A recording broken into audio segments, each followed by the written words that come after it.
Tax Relief Advocates is different. TRA is here to tell you that if you owe money to the IRS, whether it's $5,000, $50,000, or $500,000, we have a solution. It doesn't matter if you're sitting in your car, at work, or with your kids. No matter where you are, call now. 800-583-0141. Don't lose hope. TRA can eliminate or reduce what you owe to the IRS. Generous programs are now available that can give you a fresh start. Our passion is taxes and helping individuals fix their IRS problems. We have over 1,000 five-star reviews on Google and an A+ with the Better Business Bureau. You don't need to be afraid of the IRS any longer. End your tax nightmare today by visiting us online at TRA.com or call 800-583-0141. That's 800-583-0141.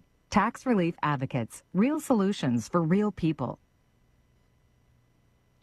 Argentine President Javier Milei is hailing his party's resounding victory in midterm congressional elections as a mandate to move ahead with free market reforms. Markets in Argentina rallied, the peso surged, and the country's sovereign bonds jumped in response.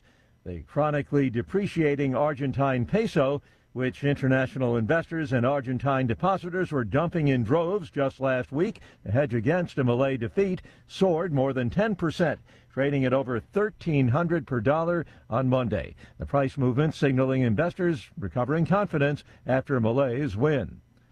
Israel's foreign minister says that his government will not allow Turkish troops to take part in a future international peacekeeping force in Gaza. The United States has proposed creating a force to oversee the ceasefire agreement in the Israel-Hamas war, but Israel's foreign minister says his country opposes Turkey's participation. Townhall.com. Failing to honor a 1944 treaty, Mexico has not delivered millions of gallons of water to farmers in South Texas. Now, members of Texas's congressional delegation want the Trump administration to make Mexico's failure part of the upcoming trade negotiations, including new sanctions if necessary. The treaty requires Mexico to deliver 1.75 million acre-feet of water to the U.S. every 5 years. In exchange, the U.S. gives Mexico 1.5 million acre-feet of water every year. The 5-year cycle ended last week with Mexico owing 925,000 acre-feet of water. Mexican officials say an ongoing drought is preventing them from meeting their obligations, the shortfalls harming the farm economy of the Rio Grande Valley. Keith Peters, Washington. And now there are 5. President Trump will choose from among 5 candidates to replace Fed Chairman Jerome Powell next year. More on these stories, townhall.com. It's the Michael Patrick Leahy Show, broadcasting live from downtown Nashville. Now, here's Michael Patrick Leahy. Good morning to the John Fredericks Media Network. We are broadcasting live from our studios in downtown Nashville. I'm Michael Patrick Leahy. Well, folks, it's time for the Morning Rundown, which is brought to you every day at this time by our friends at the Glock Store, glockstore.com, located just a few miles from the airport, right here in Nashville, Tennessee. So here we go. Here's the Morning Rundown for Tuesday, October 28th, 2025. Number 1, Donald Trump has international success in Japan with a new prime minister. Yep, she's a woman, and she's a drum player. And former Prime Minister Abe, who was assassinated and was a good friend with Donald Trump, was her mentor. We've got a few clips on that. She presented Donald Trump with a club that Abe used when they played golf together. Number 2, this is for you sports fans. Last night we had the longest game in World Series history. It was a tie. I think there have been 7 games in the history of the World Series. That's like 120 years. This was the 7th one that went 18 innings. The Dodgers won it in a classic Game 3, 6-5, on a Freddie Freeman home run in the bottom of the 18th inning. Now, last night, Shohei Ohtani, the designated pitcher for the Dodgers, went 4 for 4, hit 2 home runs, and the Dodgers lead 2-1 now. In the World Series, Ohtani has 3 home runs and is batting .500. Unbelievable. They walked him 5 times.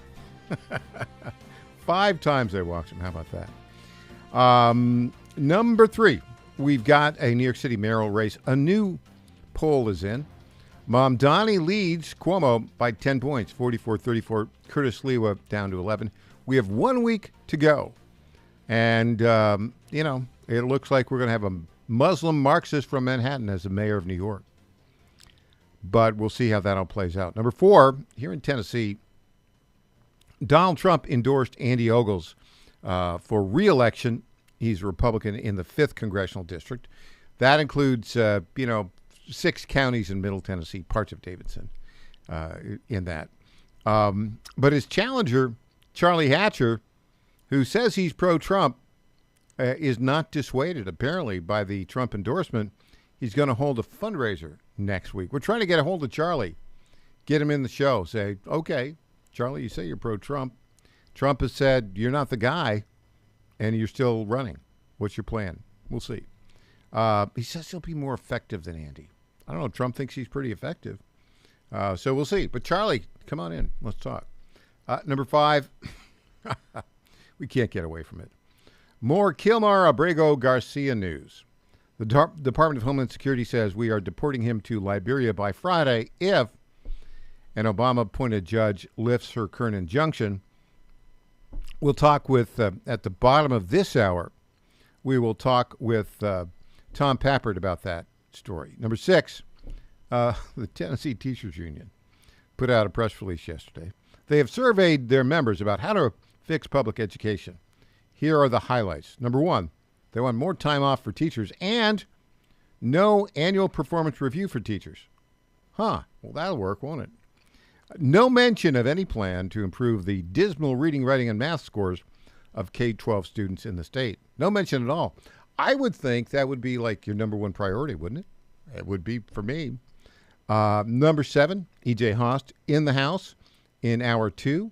Number 8, Clint Brewer, recovering journalist, all-around good guy, in the House for hour 3. So there you go. That is the morning rundown for Tuesday, October 28th, 2025, brought to you by our friends at the Glock Store. Did you know that in addition to selling more Glock handguns than any other retailer in the country, they also give away more Glocks than any other retailer? They continually run sweepstakes that give away Glocks, and this month is no exception. At the Glock Store, October is, wait for it, Glocktober. They are giving away the winner's choice of any stock factory Glock handgun. That's up to a $620 value, and it's all free, including shipping to your nearest FFL.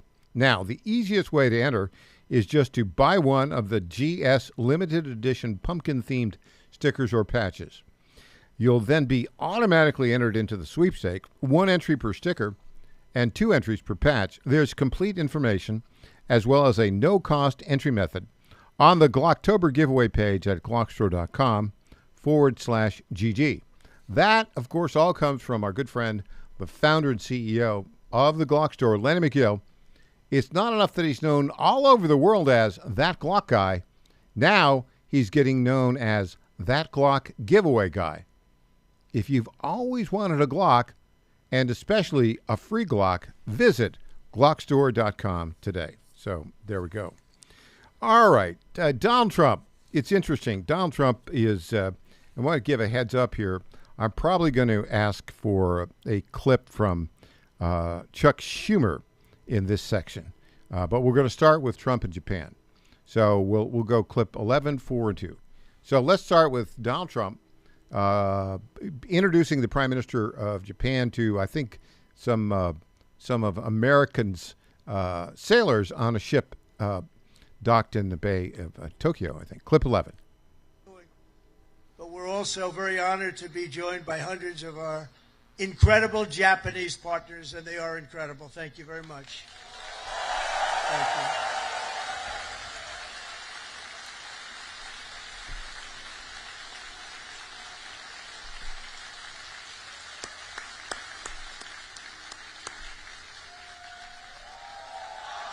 This woman, that's right.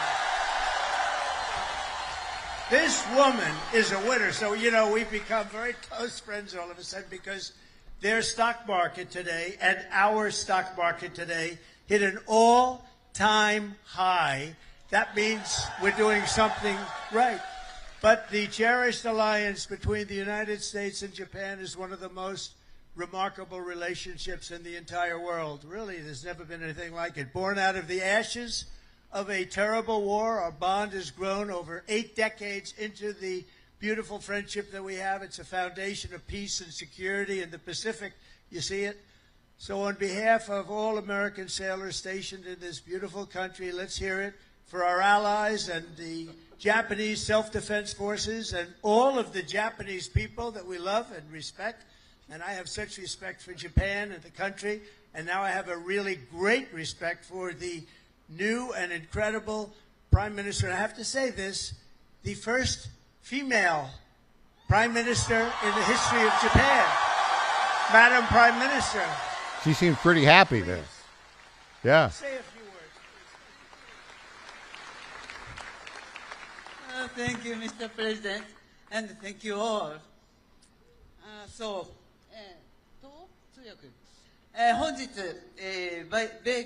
Okay, now let's go. A little hard to understand her, but let's go now to. She gave a gift to President Trump a little bit later in the day. Clip 4. We'll show her giving that gift.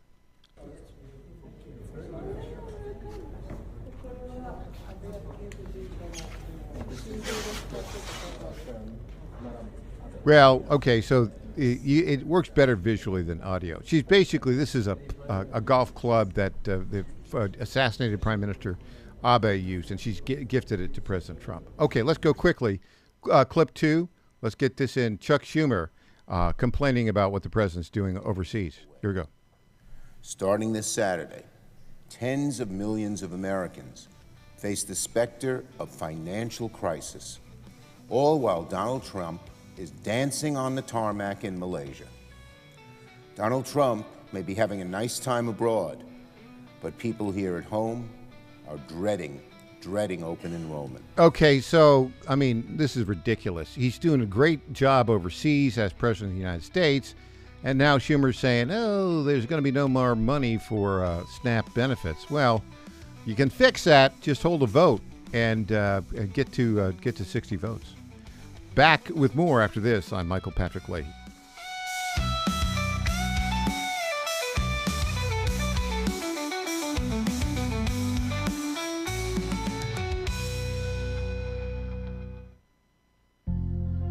Ponder this. Adding a drop of water to a mostly filled glass of water would not make a noticeable difference. However, adding a drop of arsenic to the same glass of water could be deadly. Likewise, how is it that one person can change the world and another make no noticeable difference? This is the case of a man named Charlie Kirk. He was like a drop of sanity in a culture that is overflowing with insanity. Charlie was not an elected official. He wasn't a powerful businessman. He wasn't even a household name. But Charlie was a man driven by his love for the Lord, his love of family, and his love for country. He knew America was the greatest country in the world, and he saw how his young people were being led astray by unhealthy and anti-Christian ideologies. Charlie was sent by God to be an inspiration to many. If you listen to God's calling as Charlie did, it could perhaps change your life and the lives of those around you like you never thought could be possible. Call on God and ask Him to send you, and be prepared. He will. I'm Susie Kelly at ponderfulmoments.org. Is your fur baby looking a bit rough? Transform them from shaggy to snazzy with Befur and After Pet Grooming in Marietta, Georgia. Their top-notch groomers pamper your pups with baths, custom cuts, and nail trims that'll have them strutting like show dogs. From mobile grooming vans to their cozy salon, they'll make your pet spa day a tail-wagging blast. Book now at BefurandAfterGrooming.com. Befur and After, where pets go from grr to glamorous. Woo! Ghazala Hashmi is masquerading as a moderate, but she's really a dangerous far-left radical. The facts? Crazy far-left groups bankroll Ghazala Hashmi's campaign, and Hashmi repeatedly voted for taxpayer-funded tuition and driver's licenses for illegal immigrants. She even co-sponsored legislation to lower the penalties for criminals who assault police officers and firefighters. Ghazala Hashmi, masquerading as a moderate, too radical for Virginia. I'm John Reed, candidate for Lieutenant Governor, and I sponsored this ad.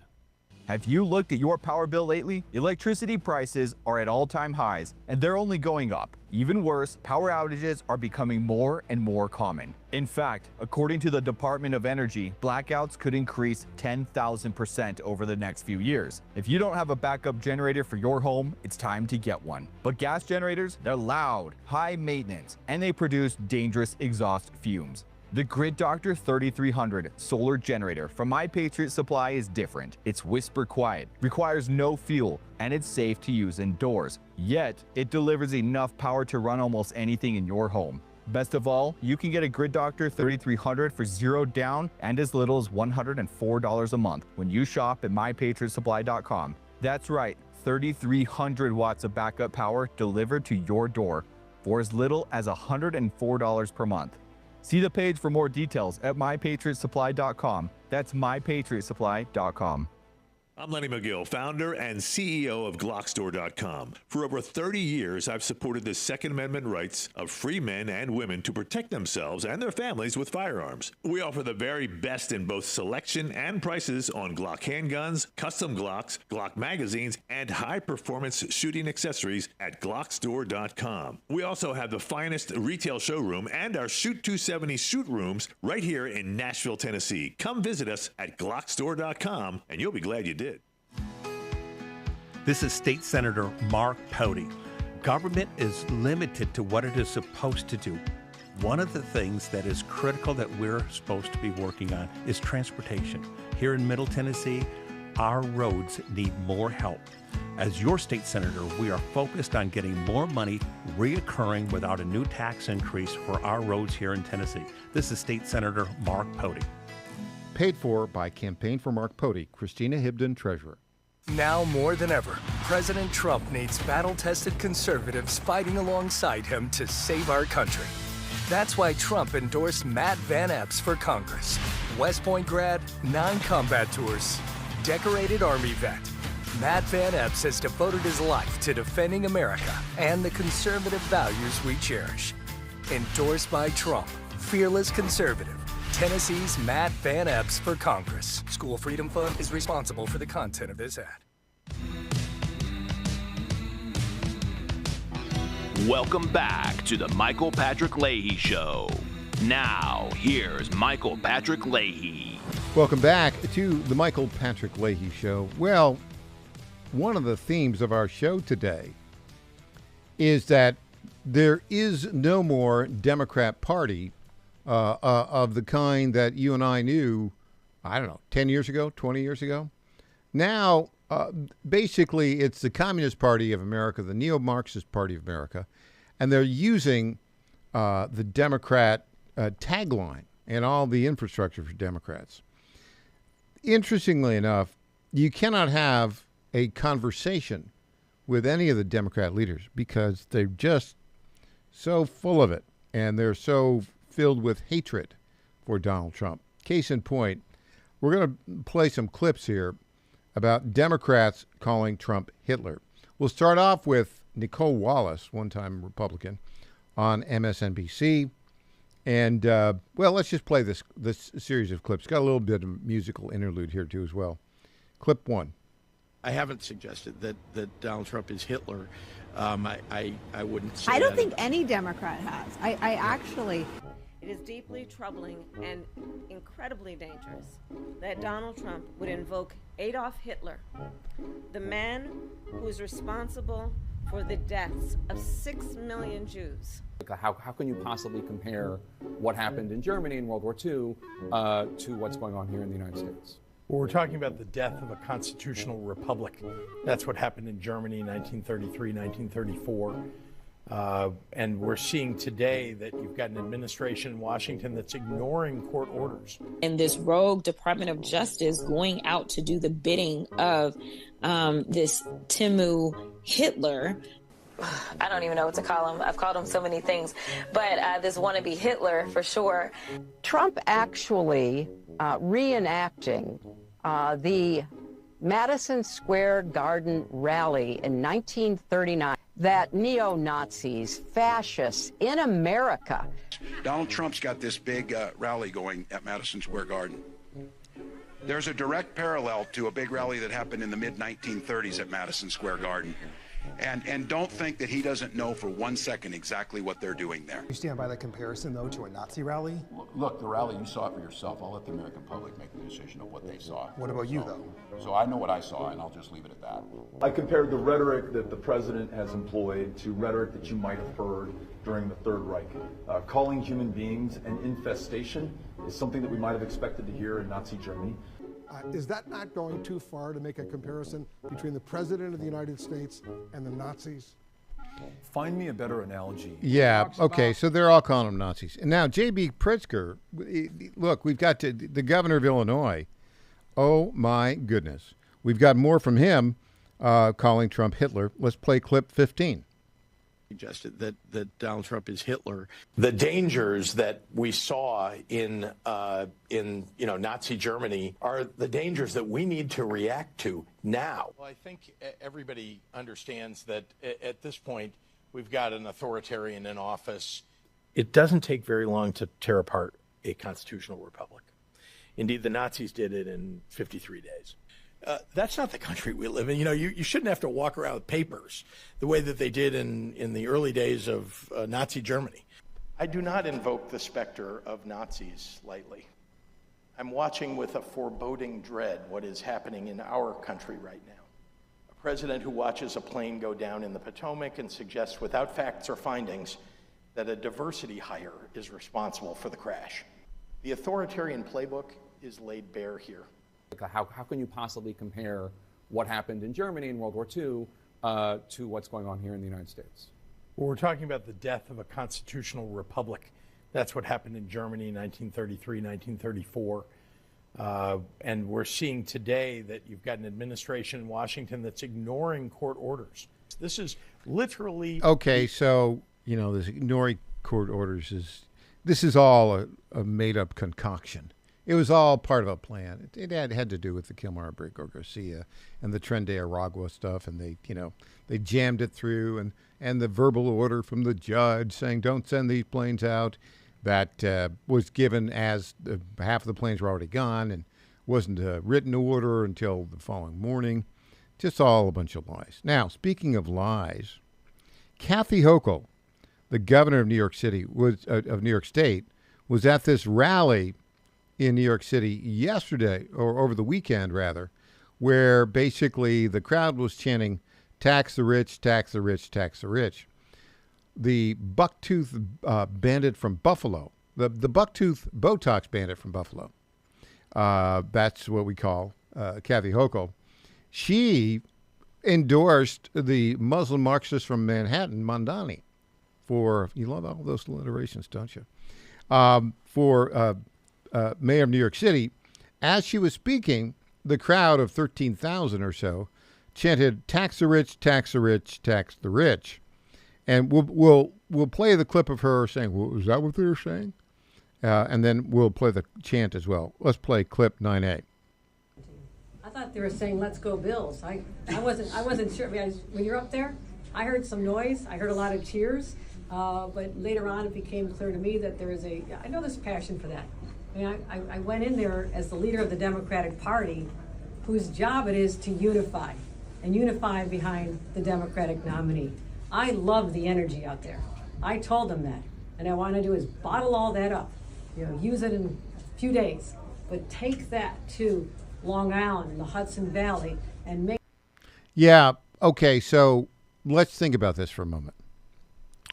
She's in New York City, and she's claiming the crowd is yelling, let's go Bills, the Buffalo. Are you kidding me? That is absolutely never going to happen, because in New York City, they are either New York Giants fans or New York Jets fans. They are not Buffalo Bills fans. Nobody in New York City would ever chant, let's go Bills. I'm just telling you. But what was that actual chant? Well, let's play it right now. 9B.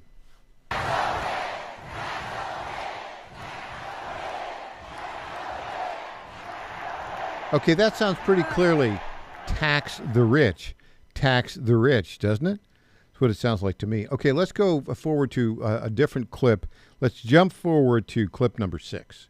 Let's go to clip number 6.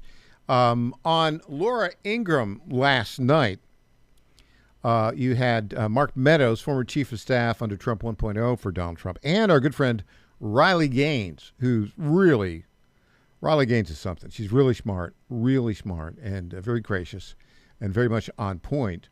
As you know, she's from Middle Tennessee. She was a swimmer NCAA swimmer at the University of Kentucky, and she's one that lost her medal to a transgender who had not been transed guy in a swimming pool.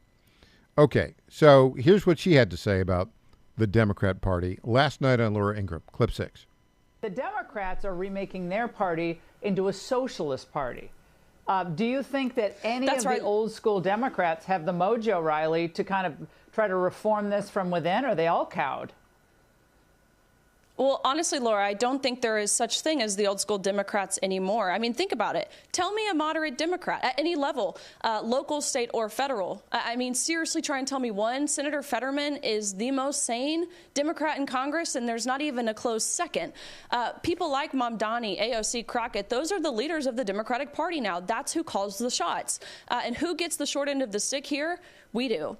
The American people, taxpayers, and right now specifically, it's military members, it's TSA workers, it's the 41 million Americans who receive SNAP benefits. They get the short end of the stick because the Democrats have voted 12 times to keep the government closed and shut down because they care more about illegals receiving health care free in this country than they do about Americans. So to be honest with you, Laura, no, I don't think we'll see reform here. I think we will continue to see them double down because, number one, either they're too ignorant, they're too prideful, or they're too evil to recant from their previous positions and voting records.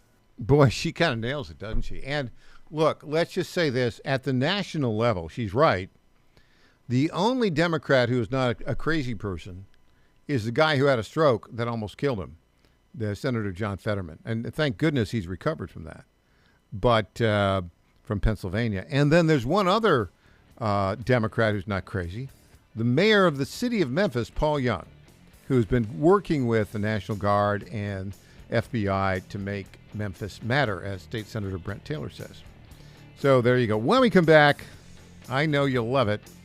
More, there's another twist in the whole Kilmer Abrego Garcia saga, and we'll have Tom Pappert on to tell us about it. Back after this.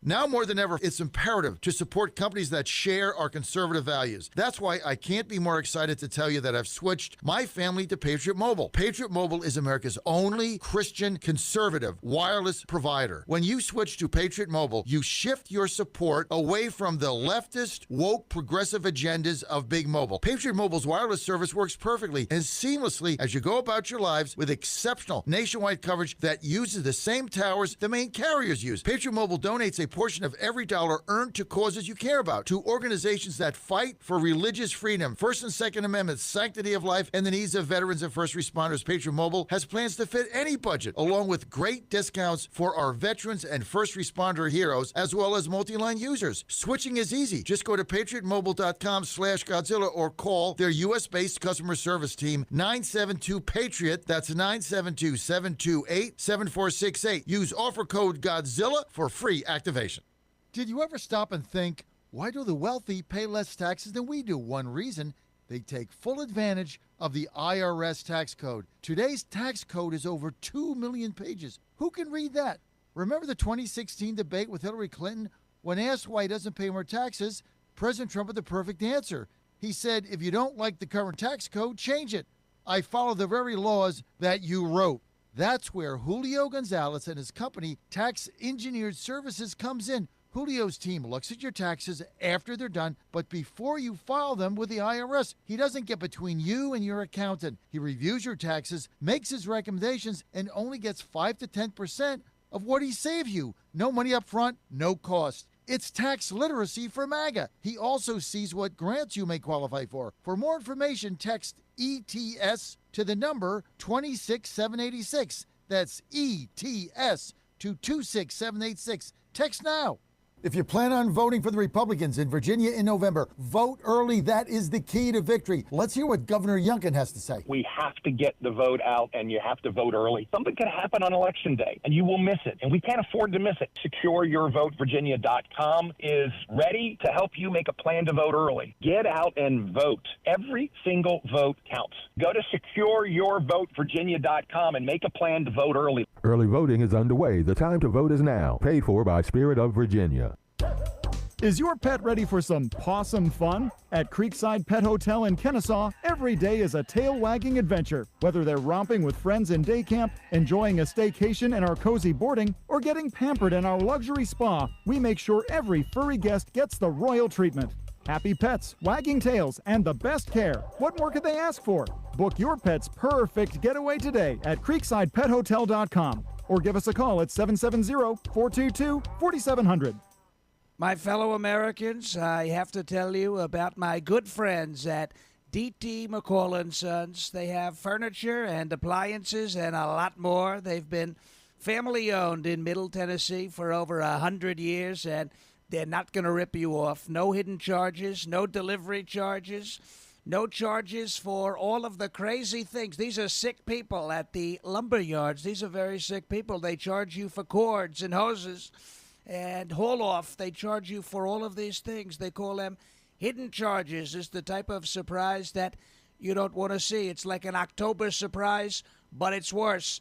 D.T. McCall & Sons, they're not going to do that. They're great people. They're going to give you a great deal. With locations in Lebanon, Carthage, Lafayette, Cookeville, and Franklin, D.T. McCall & Sons will give you the deal of your life. Check them out today or go to dtmccalls.com. Impersonator not endorsed by Donald Trump. This is Michael Patrick Leahy. Join Rutherford County Mayor Joe Carr, Senator Marsha Blackburn, Congressman Tim Burchett, and Knox County Mayor Glenn Jacobs, and me at T-Bones and Politics 2025 on the evening of November 10th in Murfreesboro for a night of great food, good fellowship, and inspiring political speeches. Get your tickets now. They're going fast at tbonesandpolitics2025.com.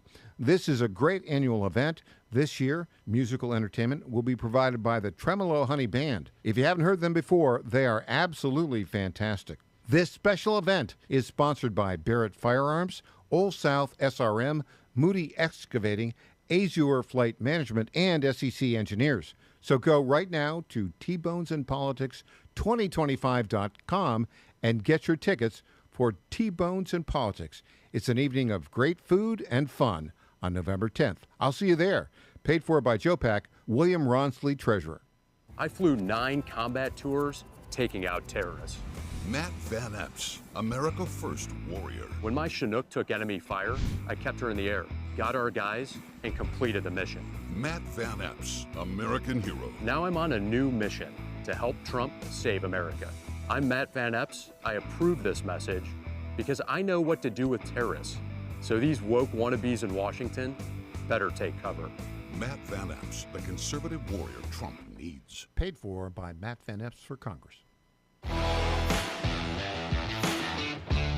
Welcome back to the Michael Patrick Leahy Show.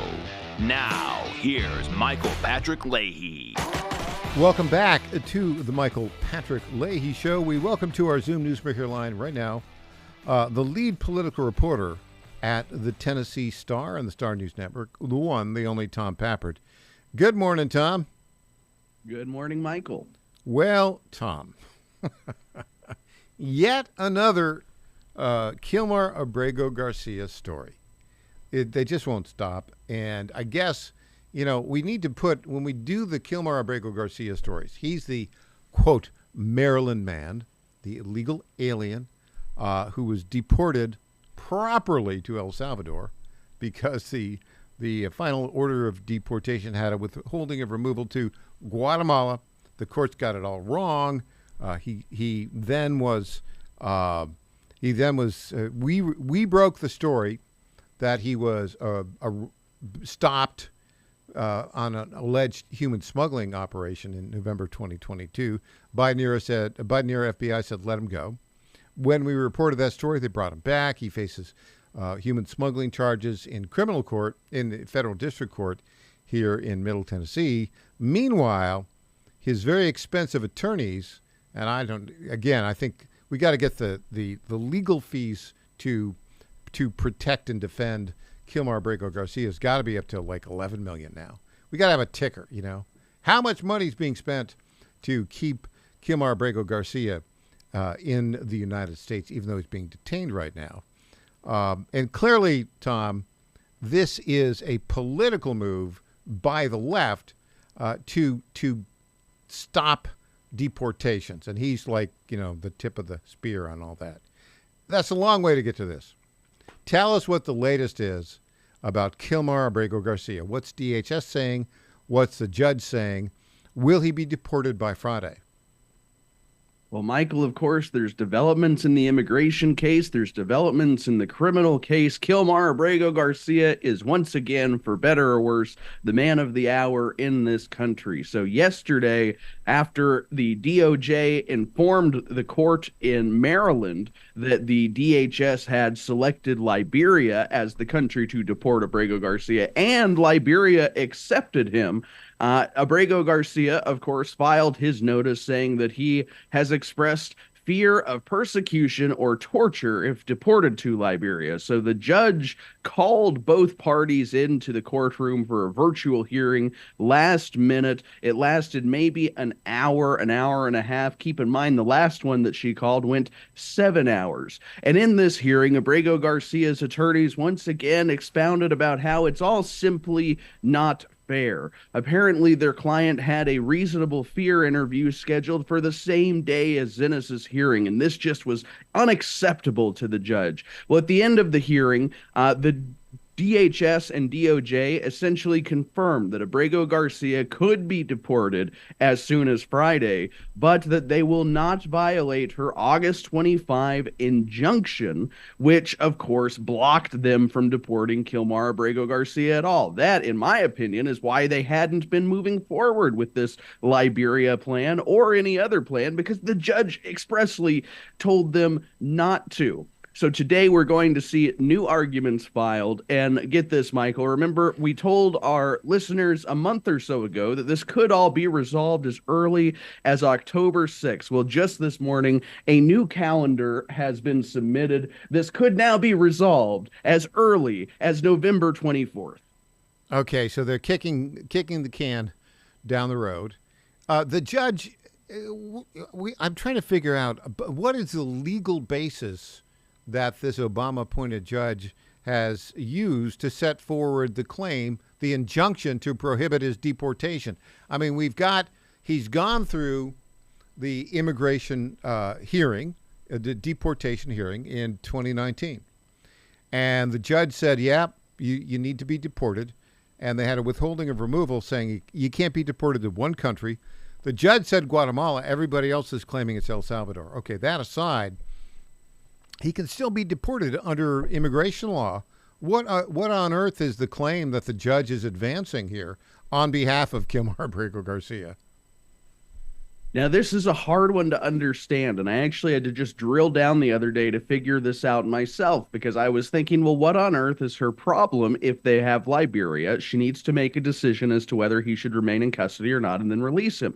But, Michael, there's actually another live issue, or so Abrego Garcia's attorneys claim, and that is whether this entire immigration arrest violates the precedent set by a court case called Zadavidas, which determined that illegal immigrants can be kept in custody for a limited amount of time, generally understood to be about 6 months, while the DHS and ICE figure out where they're going to be deported if they can't be deported to their home country. And Zenas is asked to judge that the government has violated this precedent because it didn't have a place for Abrego Garcia to go. It deported him to El Salvador incorrectly, according to him, so on and so forth and what have you. But Michael, it's all moving around chairs on the Titanic, in my opinion. His own lawyers have conceded Abrego Garcia will be deported. They just want him to go to Costa Rica instead of Liberia. So it seems as though Zinnes is engaged in all of these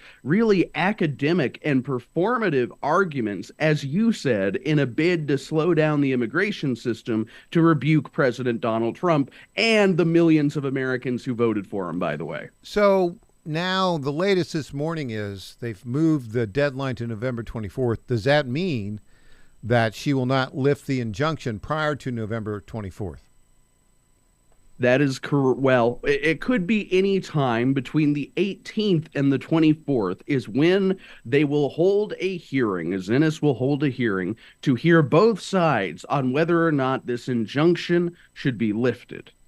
Which to me means, of course, there could be as much as a month of additional thinking from Zinnes before she actually issues an order if her previous behavior is any indication. And I should remind the viewers and the listeners that the Trump administration really can keep Abrego Garcia, unless you have an insane judge, they can keep him detained until about February. So one must wonder if Zinnes does not know this and is trying to run out that clock so she can get the headline of releasing him back to the public. Well, Judge Zinnes here is not acting as an impartial judge. She's acting as an advocate for Kilmar Abrego Garcia, it seems to me. Your thoughts on that, Tom?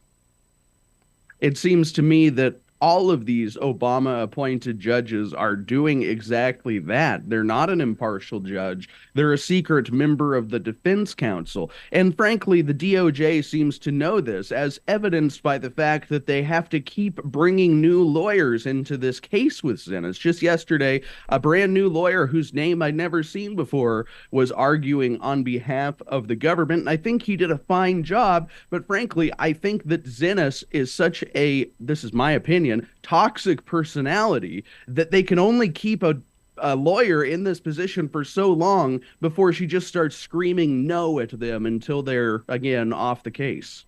Yeah. Well, it's just not her. So now we have here in the criminal case for allegedly being a human smuggler. I mean, the evidence seems to be pretty compelling to me. It was compelling the day we broke the story, Tom. Back in April of 2016, pulled over for speeding and weaving. So there was probable cause to pull the guy over. When he pulled over, he was driving a vehicle owned by a convicted human smuggler who he said was his boss. He didn't have a valid driver's license. There were 9 illegal aliens in the vehicle who couldn't speak English and said that his house in Maryland was where they were from. All, very bogus.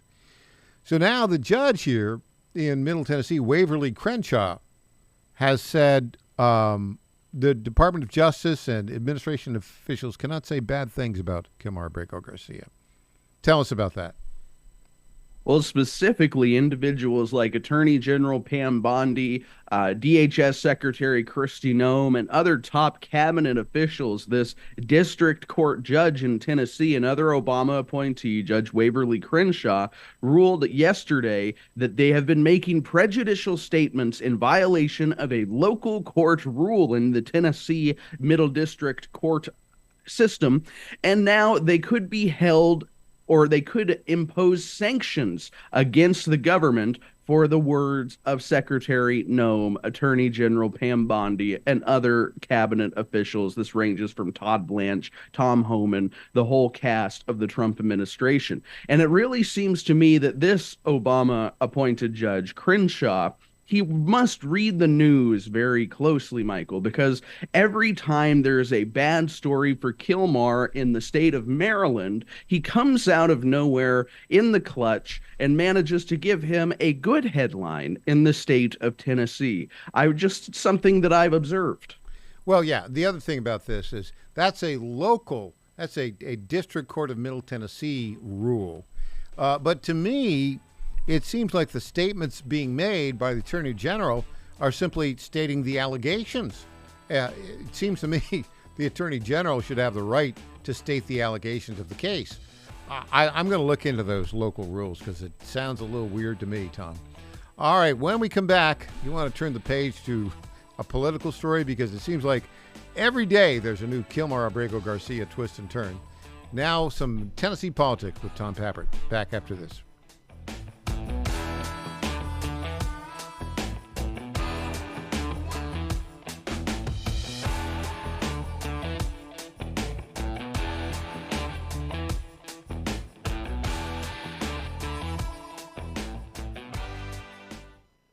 In 2008, the amount of concentrated time people could spend on a task without becoming distracted was 12 seconds. 5 years later, it was only 8 seconds, 1 second less than a goldfish.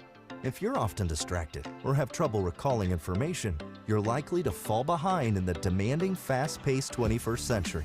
In other words, brain performance is more critical now than ever. Boost your brain power with Healthy Cells Focus Plus Recall.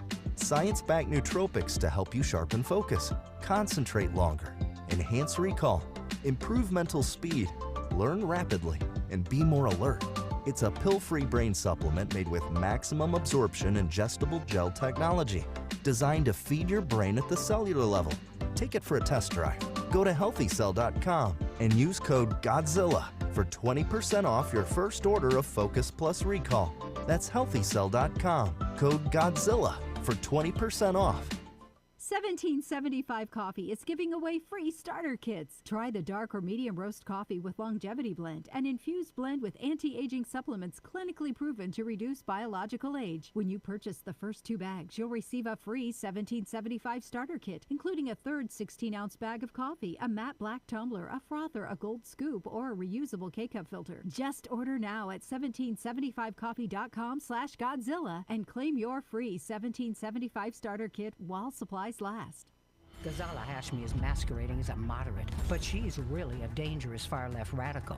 The facts? Crazy far-left groups bankroll Ghazala Hashmi's campaign, and Hashmi repeatedly voted for taxpayer-funded tuition and driver's licenses for illegal immigrants. She even co-sponsored legislation to lower the penalties for criminals who assault police officers and firefighters. Ghazala Hashmi, masquerading as a moderate, too radical for Virginia. I'm John Reed, candidate for Lieutenant Governor, and I sponsored this ad. The Cats and Cosby Show. It's a common sense recap of the big stories. Mamdani visited a very controversial Brooklyn mosque just months after the imam there called for the annihilation of Israel. Your thoughts? This is a total failure of the media, the journalists, and the Democratic Party to confront this kid with his own background. He's a rabid socialist. Cats and Cosby, 5 Eastern, 4 Central on the John Fredericks Media Network. He gave the finger to the Columbus statue. Right. I can't almost think of any group he hasn't offended. Is your fur baby looking a bit rough? Transform them from shaggy to snazzy with Be Fur and After Pet Grooming in Marietta, Georgia. Their top-notch groomers pamper your pups with baths, custom cuts, and nail trims that'll have them strutting like show dogs. From mobile grooming vans to their cozy salon, they'll make your pet spa day a tail-wagging blast. Book now at BeFurandAfterGrooming.com. Be Fur and After, where pets go from grr to glamorous. Hey there, it's Lenny McGill, founder and CEO of GlockStore.com. For over 30 years, I've supported our Second Amendment rights with GlockStore.com, the world's #1 source for Glock handguns, parts, and accessories. I also support accurate, unbiased journalism like The Michael Patrick Leahy Show. His team broke the Kilmar Abrego Garcia traffic stop and was the first to obtain that video. Independent journalism at its finest. Visit us at GlockStore.com, listen to Michael Patrick Leahy, and make America great again. This is State Senator Mark Pody. Government is limited to what it is supposed to do. One of the things that is critical that we're supposed to be working on is transportation. Here in Middle Tennessee, our roads need more help. As your state senator, we are focused on getting more money reoccurring without a new tax increase for our roads here in Tennessee. This is State Senator Mark Pody. Paid for by Campaign for Mark Pody, Christina Hibden, Treasurer. Welcome back to the Michael Patrick Leahy Show. Now, here's Michael Patrick Leahy. Welcome back. We're talking with Tom Pappert, our lead political reporter. Tom, so there's a twist and turn here on some Tennessee politics. The other day, we heard from President Trump, who endorsed in the 5th Congressional District here, Andy Ogles. That's basically parts of Davidson County, the western part of Wilson County, the eastern part of Williamson County, all of Marshall, Murray, and Lewis County. So that we thought might be kind of definitive. And we thought, well, what's Charlie Hatcher going to do? He, the former agriculture commissioner, who had announced on the 15th that he was going to run for Congress as a pro-Trump effective guy who's a farmer. What do we have to tell? What has Charlie Hatcher done since the announcement of the endorsement of Andy Ogles by Donald Trump? Well, Michael, I actually have two pieces of news here. The first, of course, came through our inbox late yesterday afternoon, and it is a fundraiser that will be held on Tuesday, November 4th at Battle Mountain Farm. It is a bit pricey if you're thinking of attending. The attendee price is $500 per couple. It goes on all the way up to $7,000 per host table. That gets you, I think, host, 8 tickets and a host reception meeting afterwards. So he's building a campaign war chest, Michael. It appears he's moving forward. He also told the States Affairs newsroom this morning, never quit anything before, not quitting now. He added, looking forward to earning Trump's support. So even with Trump endorsing, I think, almost a year early here, he's still going to remain in the primary and thinks he has a chance of unseating Andy Ogles. So that's interesting. He talks to State Affairs Newsroom, which is basically a center-left outfit. We've tried to get him to talk to us. Has he said anything to you, Tom? No, he has not. And by the way, I should mention that, Tennessee Star has no paywall. Anybody can read anything. I was fortunate to be able to read this from State Affairs this morning without paying for it. Yeah, so that's kind of an odd campaign. Can you reach out to his campaign again and say, why are you talking to the leftist media in town and not the conservative media in town? I don't know if that's... Absolutely. I think we'll have to get a quote from him. I mean, and again, it's not to be mean to the guy, but he had a whole theory for his candidacy that was Andy Ogles is not effective. I will go to Washington, D.C. and be just as pro-Trump, but I will be effective. And Trump, in my mind, threw a wrench into this gear on Saturday when he endorsed Andy Ogles and effectively said, I like this guy. I think he's been plenty effective. Go out and vote for him for a third time. So again, I think Charlie really needs to pivot here. I don't know where to, but I don't think that his campaign branding will be sufficient. Read that quote again for me. Never quit anything before, not quitting now. Looking forward to earning Trump's support. Well, Andy Ogles has already earned his support. How would he on earth earn his support? The way I read that, Michael, is that after beating Ogles in the midterm, in the primary, then President Trump would, of course, endorse the Republican ticket. Okay, so here's the question asked Charlie. With limited resources in the 2026 election, why are you taking valuable Republican resources to fight against an incumbent Republican when those resources could be used to flip a seat from Democrat to Republican? That I think is a legitimate question, don't you? Well, I do, and especially with what else is going to be happening even in the state of Tennessee. We, of course, have the 7th Congressional District. It's in a special election right now. That'll only be decided in December. Whoever wins that, hopefully Matt Van Epps, he's going to have to start campaigning again against a Democrat, essentially the day after he wins for 2026. Yeah, the other thing about that, though, is back to Charlie. Another question we got a lot of questions for Charlie, and we've invited him on the show. When the phone didn't ring, we knew it was Charlie Hatcher saying, come on in. But the other thing is, look, we've got a special election going on right here for the 7th District. This is not going to be, an easy walkover, because if you look at the primary results, the Democrats really turned out in Davidson County. Huge turnout, and not so much the Republicans. The Democrats are energized. And the money that people are giving to Charlie Hatcher is money that really ought to be going to Matt Van Epps. I think that's another argument against his current plan.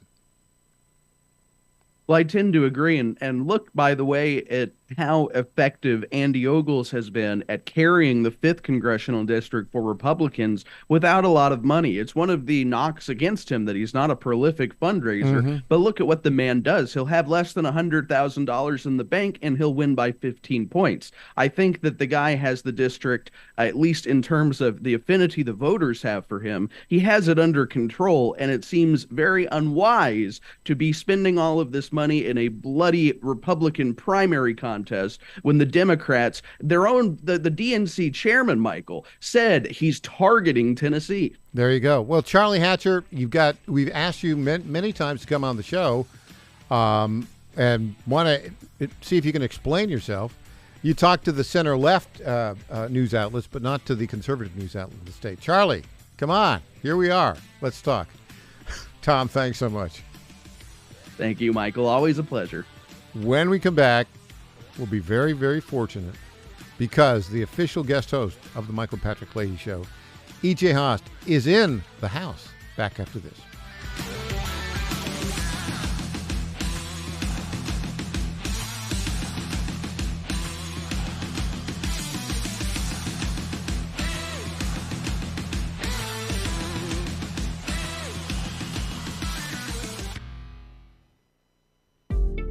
Is a record player the best way to listen to music? Of course not. So why are you still taking vitamins in pill form that haven't been upgraded since the 1930s? Even if you don't have trouble swallowing, most vitamins in pill form can't be absorbed very well. It's time to upgrade to the pill-free future of vitamins.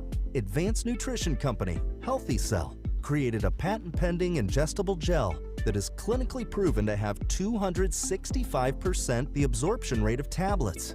These physician-formulated supplements come in a small gel pack. You tear off the top and shoot it down. You can also mix it in water. They taste great, they're convenient on the go, and they're more natural too, without chemical binders, fillers, and coatings. Go to healthycell.com and use code GODZILLA for 20% off your first order of any product. That's healthycell.com. HEALTHYCELL.com. Ghazala Hashmi is masquerading as a moderate, but she's really a dangerous far-left radical. The facts? Crazy far-left groups bankroll Ghazala Hashmi's campaign, and Hashmi repeatedly voted for taxpayer-funded tuition and driver's licenses for illegal immigrants. She even co-sponsored legislation to lower the penalties for criminals who assault police officers and firefighters. Ghazala Hashmi, masquerading as a moderate, too radical for Virginia. I'm John Reed, candidate for lieutenant governor, and I sponsored this ad. John Fredericks loves his radio and TV audience, but did you know how to follow the Godzilla of Truth wherever you go? Download the John Fredericks Radio Show app to listen live nationwide. For the daily chit-chat, Trucking the Truth, download the Getter app and join the morning fun on Getter Live from 6 to 10 a.m. Follow John Fredericks on Getter, Truth Social, or Twitter at JF. This is WJFN, Goochland, Bonaire, Chester, and WJFV, Portsmouth. Breaking news this hour from Town Hall. I'm Rich Thomason.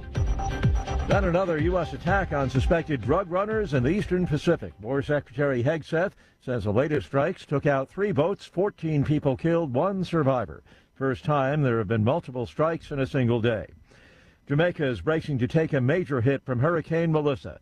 Powerful Category 5 storm, packing winds of up to 175 miles an hour. There's already been a lot of rain, with more than 3 feet possible by the time it's all over. Earl Cameron lives in the capital, Kingston. It's not a joke. It's very serious, guys, and it is going to be something different. The figures we think will be astronomical. Yeah, they will be hard to digest when this is over. Parts of eastern Jamaica could get as much as 30 inches of rain. Gathered as prayer warriors, as many have done, to pray for our nation. Melissa has killed at least 6 people in the Caribbean. I'm Ed Donahue. President Trump visiting Japan as part of his week-long Asia tour bonded quickly with the new Japanese prime minister. The president had nothing but praise for Prime Minister Takeichi, Japan's first female prime minister, as the two leaders exchanged warm words, and he offered continued American support. Anything I can do to help Japan, we will be there. We are an ally at the strongest level. After their bilateral meeting, the president invited Takeichi to join him for a speech to U.S. troops aboard an aircraft carrier. Donald Trump also announced hundreds of billions of dollars in Japanese investment as part of a trade deal. Greg Clugston, Washington. No end in sight to the government shutdown. Today's the 28th day. No paychecks today for tens of thousands of government workers, air traffic controllers among them. The rally continues on Wall Street this hour. The Dow is up 299 points. The Nasdaq ahead 61, and the S&P trading 8 points higher. More on these stories, townhall.com. Wesley Financial Group is not a law firm, and Chuck McDowell definitely not an attorney. This is Chuck. If someone talked you into buying something really silly and you want to get out of that silly little thing, my advice, get the facts. Call me and I'll send you our timeshare exit kit absolutely free. Inside, you'll learn how timeshare works and all your options for cancellation. Call Wesley now for your free exit info kit. 800-762-6565. That's 800-762-6565. Hey, I'm Mike Slater. My dad passed away at the age of 63. It's out of nowhere. Had a stroke. Super hard, obviously, for the whole family, but my dad had life insurance. This is why I have life insurance for my family, for my wife and 4 kids. And the best place to get life insurance is ethos.com, because you can do it in 10 minutes. And there's no medical exam and no blood test, just a few health questions. Get life insurance in 10 minutes so your family is protected. Ethos, E-T-H-O-S, ethos.com/Mike. Sudan's paramilitary forces have routed the army in its last stronghold in the Darfur region. The withdrawal of the Sudanese army from Al Fasher after an 18-month siege marks a pivotal escalation in Sudan's civil war. Its fall to the Rapid Support Forces completes the paramilitary's control over the Darfur region. It entrenches a geographical split of Sudan, with the government army dominant in the north, centre and east, including Khartoum, and the RSF occupying the west and south. UN experts fear that the RSF will target ethnic non-Arab groups, echoing the atrocities 3 decades ago of the Janjaweed militia, the RSF's predecessors. The BBC's David Bamford. More than 100 investigators are racing to solve a daring heist at the Louvre Museum in Paris. Thieves stole centuries-old jewels worth an estimated $102 million. It happened in a matter of minutes on October 19th. Townhall.com. The NBA is taking initial steps to address sports betting concerns after some recent high-profile gambling arrests. The NBA has started a review to protect the integrity of the game, players, and coaches following the arrests of Miami guard Terry Rozier and Portland coach Chauncey Billups over alleged involvement in gambling schemes. The league sent a memo to all teams highlighting the need to reassess sports betting regulations. Nearly 36 people, including Rozier and Billups, were arrested last week. The NBA is focusing on injury reports, which can be exploited by bettors. The league seeks to ensure players and coaches understand the risks of gambling and is seeking input from teams. I'm Gethin Coolbaugh. The Los Angeles Dodgers lead the World Series 2-1.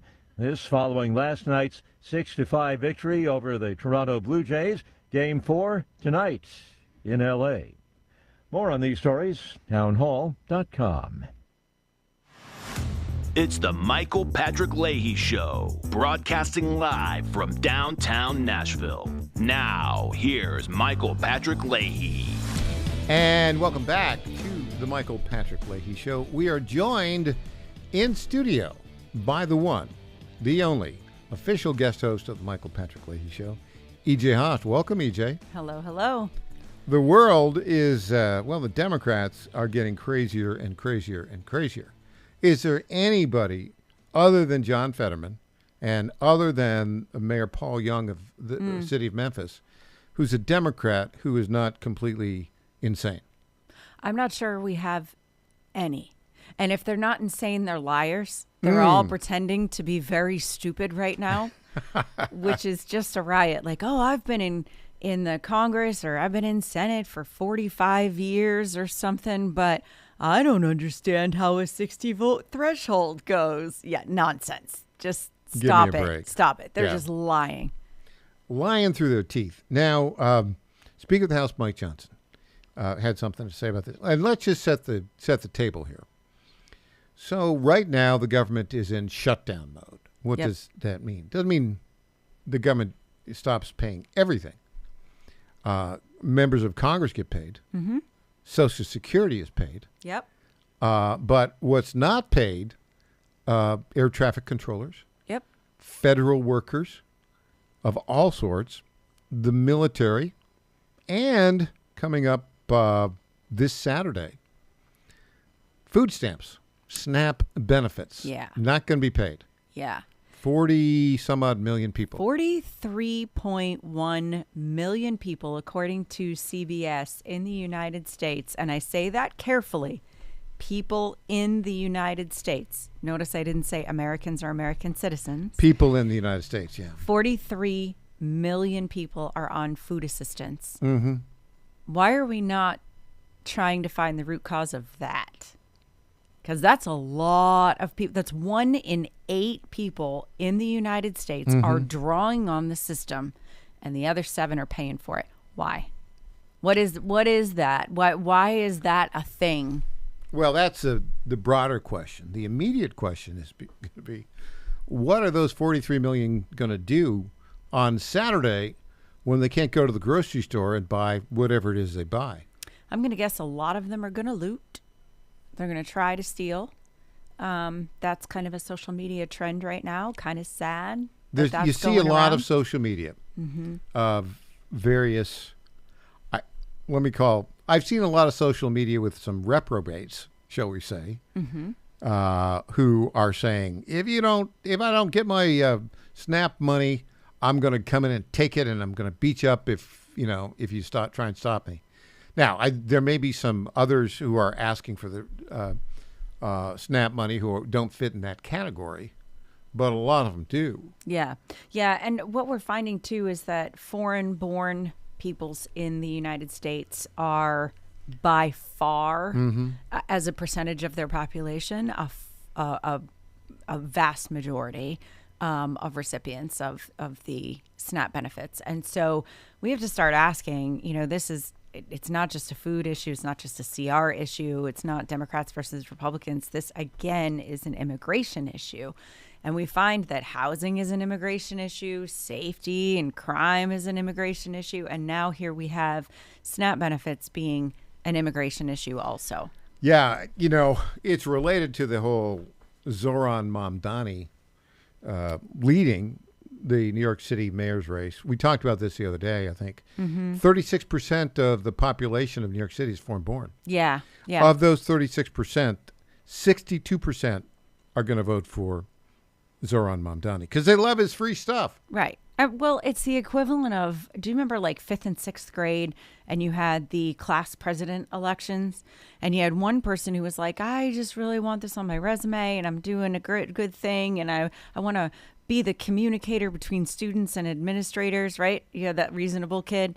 But then you also had the other kid who was just super popular, who had like great hair, right? And was saying, ice cream at lunch every day, recess twice a day, and we're getting out early on Fridays, right? Like that sounds like fun. That's basically what's happening here. Mamdani is not going to be able to do what he thinks or what he's saying he can do.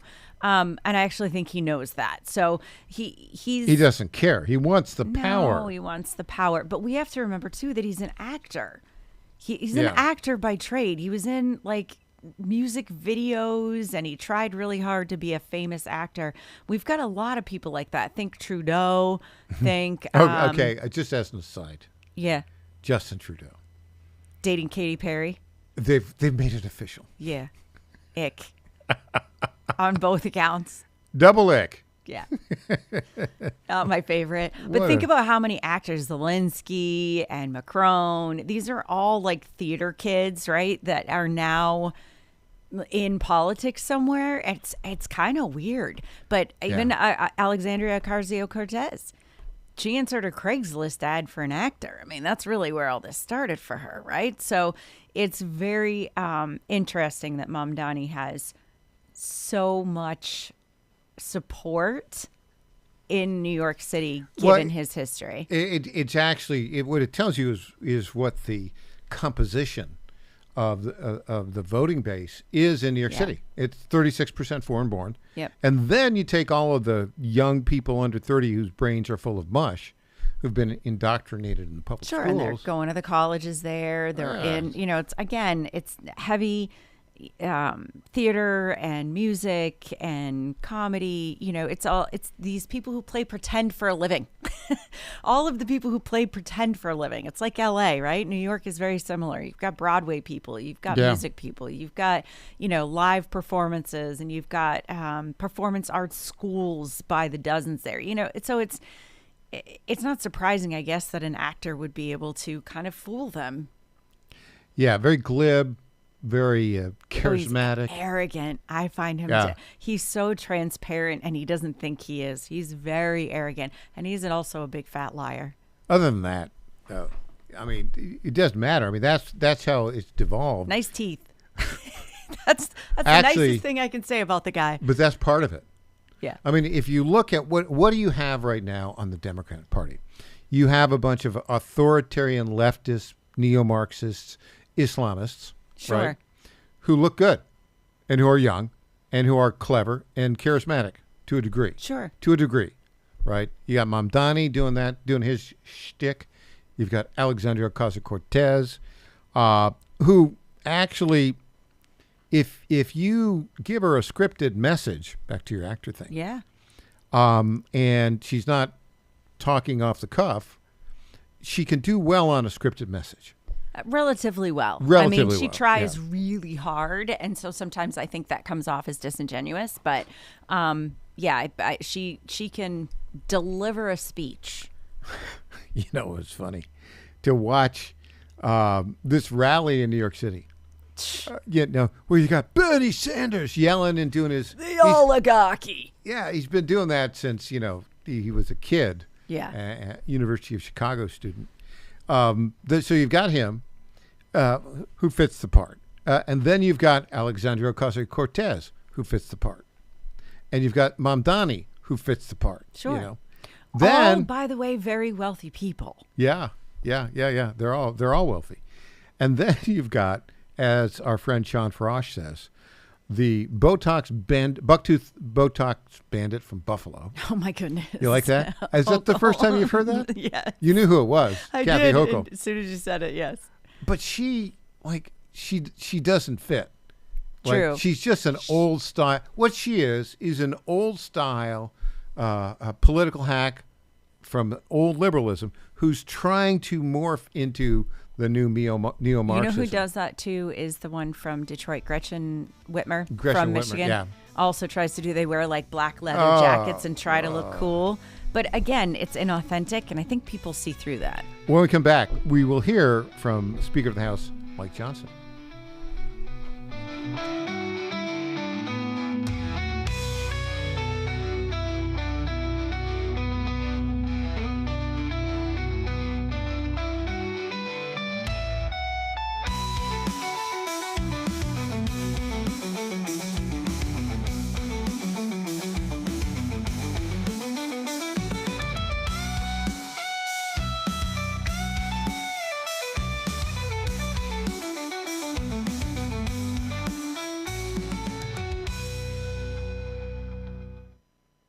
Hey folks, Al Green here for SatPhone. When you're on the go, you want to know you're connected. If it's a family vacation or an off-the-grid escape to a remote destination, having reliable communication helps you feel safe and secure. You can't afford to find yourself in a dead zone. That's why you need SatPhone. SatPhones are reliable, durable, and give you global coverage. If you can get outside, you can get in touch. It's that simple. Make calls from your SatPhone to any regular cell phone in the United States. The phones are $1,500 value, but you can get yours free. Just sign up for a 15-month plan, $94.95 a month. Get 150 minutes monthly that roll to the next month. Go 3 months without using them, that's fine. Yes, 3 months, 450 minutes, all yours. Visit SAT123.com or call 855-980-5830. SAT123.com, 855-980-5830. Get surety and security with your SatPhone. Call now.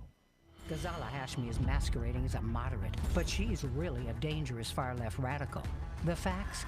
crazy far-left groups bankroll Ghazala Hashmi's campaign, and Hashmi repeatedly voted for taxpayer-funded tuition and driver's licenses for illegal immigrants. She even co-sponsored legislation to lower the penalties for criminals who assault police officers and firefighters. Ghazala Hashmi, masquerading as a moderate, too radical for Virginia. I'm John Reed, candidate for lieutenant governor, and I sponsored this ad. All active duty military, first responders, and veterans. You served our country and our communities. Now it's our turn to serve you. If you're suffering from chronic joint pain in your knees, hips, shoulders, wherever, QC Kinetics would like to offer you an exclusive discount off your entire treatment of our groundbreaking regenerative therapy. As the nation's leader in joint pain relief, we've helped thousands break free from their joint pain and get back to living. Our treatment revitalizes damaged tissue with no surgery, no drugs, and no downtime. To claim your veterans discount, call QC Kinetics today, 757-540-2243. Get the help you need to keep moving, keep working, and keep living life without being sidelined. And even if you're not military or a first responder, you can still get a free consultation today. Don't let joint pain keep you from a life you love. Call today, 757-540-2243. 757-540-2243. If you plan on voting for the Republicans in Virginia in November, vote early. That is the key to victory. Let's hear what Governor Youngkin has to say. We have to get the vote out, and you have to vote early. Something could happen on Election Day, and you will miss it, and we can't afford to miss it. SecureYourVoteVirginia.com is ready to help you make a plan to vote early. Get out and vote. Every single vote counts. Go to SecureYourVoteVirginia.com and make a plan to vote early. Early voting is underway. The time to vote is now. Paid for by Spirit of Virginia. I'm Lenny McGill, founder and CEO of Glockstore.com. For over 30 years, I've supported the Second Amendment rights of free men and women to protect themselves and their families with firearms. We offer the very best in both selection and prices on Glock handguns, custom Glocks, Glock magazines, and high-performance shooting accessories at Glockstore.com. We also have the finest retail showroom and our Shoot 270 shoot rooms right here in Nashville, Tennessee. Come visit us at Glockstore.com, and you'll be glad you did. This is State Senator Mark Pody. Government is limited to what it is supposed to do. One of the things that is critical that we're supposed to be working on is transportation. Here in Middle Tennessee, our roads need more help. As your state senator, we are focused on getting more money reoccurring without a new tax increase for our roads here in Tennessee. This is State Senator Mark Pody. Paid for by Campaign for Mark Pody, Christina Hibden, Treasurer. Now more than ever, President Trump needs battle-tested conservatives fighting alongside him to save our country. That's why Trump endorsed Matt Van Epps for Congress. West Point grad, 9 combat tours, decorated Army vet. Matt Van Epps has devoted his life to defending America and the conservative values we cherish. Endorsed by Trump, fearless conservative. Tennessee's Matt Van Epps for Congress. School Freedom Fund is responsible for the content of this ad.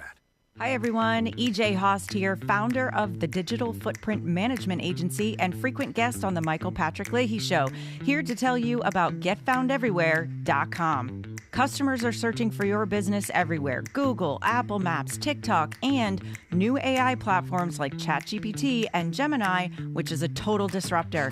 Traditional search engine optimization isn't dead, but it is on life support. Old tactics don't work anymore. So how can you make your business stand out? GetFoundEverywhere.com makes your business pop on over 50 search, map, review, and AI-driven platforms. With one easy dashboard, manage business profiles, social media accounts, direct messages, even texts and reviews. GetFoundEverywhere.com is affordable, boosts your visibility, and gets your business more customers. It's time to step up your game the easy way. Save time, save money, and get more customers with GetFoundEverywhere.com. Welcome back to the Michael Patrick Leahy Show. Now, here's Michael Patrick Leahy. In studio, the official guest host of the Michael Patrick Leahy Show, EJ Host. EJ. Yes, sir. We are, day 28? Mm-hmm. Day 28 of the shutdown. The longest shutdown in history. Yep. 35 days. Yeah. Do you see anything on the horizon that says the Democrats are going to cave? No, I don't. Not yet. They haven't really felt the pain yet. I think they really do think that there will be chaos as of Saturday when people try to use their, think about it. A lot of people aren't paying attention to the news like you and I are, right? If you're on an EBT card or SNAP benefits, if you don't speak English, a lot of people don't speak English that are receiving these SNAP benefits, and they're going to go up to their, Walmart or Dollar General or Kroger or Publix or whatever and think that they can buy food and they can't. It's going to be very embarrassing. It's going to be very awkward. Well, they'll be angry, I think. And I think Democrats are counting on that. They want to destabilize the country. Of course they do. Yeah. They want the chaos. They need the chaos, actually, because otherwise they won't ever have power again. And so that's kind of what I think they want to happen. And I'm just taking them at their word. This is what's coming. That's what they say online. And it's relentless. Every single Democrat senator, every Democrat, even in the House, every influencer, all their media talking heads who call themselves reporters, they are all saying the same thing. Meet so-and-so who's not going to have any food on Sunday because, they're doing this over and over and over again. And it's, it's this normal looking family or something. Mm-hmm. But in reality, I just shared those stats with you.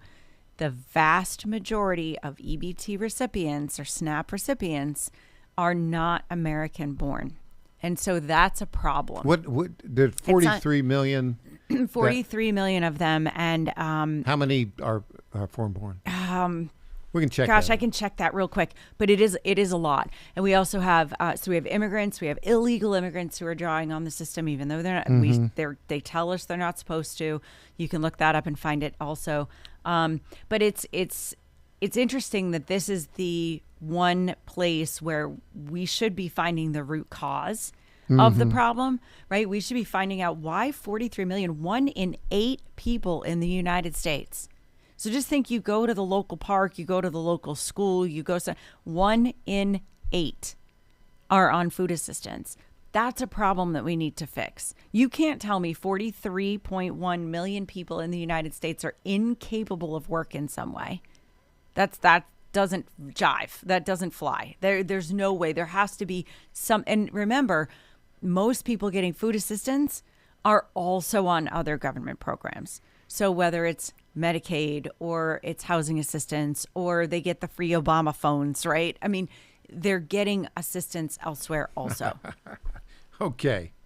This is clever. So how Grok is answering this. Among the 23 million adult SNAP recipients this year, obviously kids make up the rest. 17% were foreign born. That's what the Grok is saying. I'm just saying, now look, this could be a Grok hallucination. I saw different stats yesterday and I believe you. Posted them on X. Yeah. I will look for them. Yeah, but the point is that's still a lot of folks. It's a ton. Yeah. Almost 20% are come on. But I think here's the bottom line. Democrats, with the exception of John Fetterman and Paul Young of Memphis, are absolutely not dealing in good faith. They want social collapse. And what they are aiming for, it seems to me, is they want this Saturday. I would be very careful as you go to your grocery store this Saturday, especially if you go to parts of town that are dangerous to go to, right? So having said all that, I think this is what the Democrats want this. If you look at the polling, back to your point that not everybody pays attention to this stuff like we do.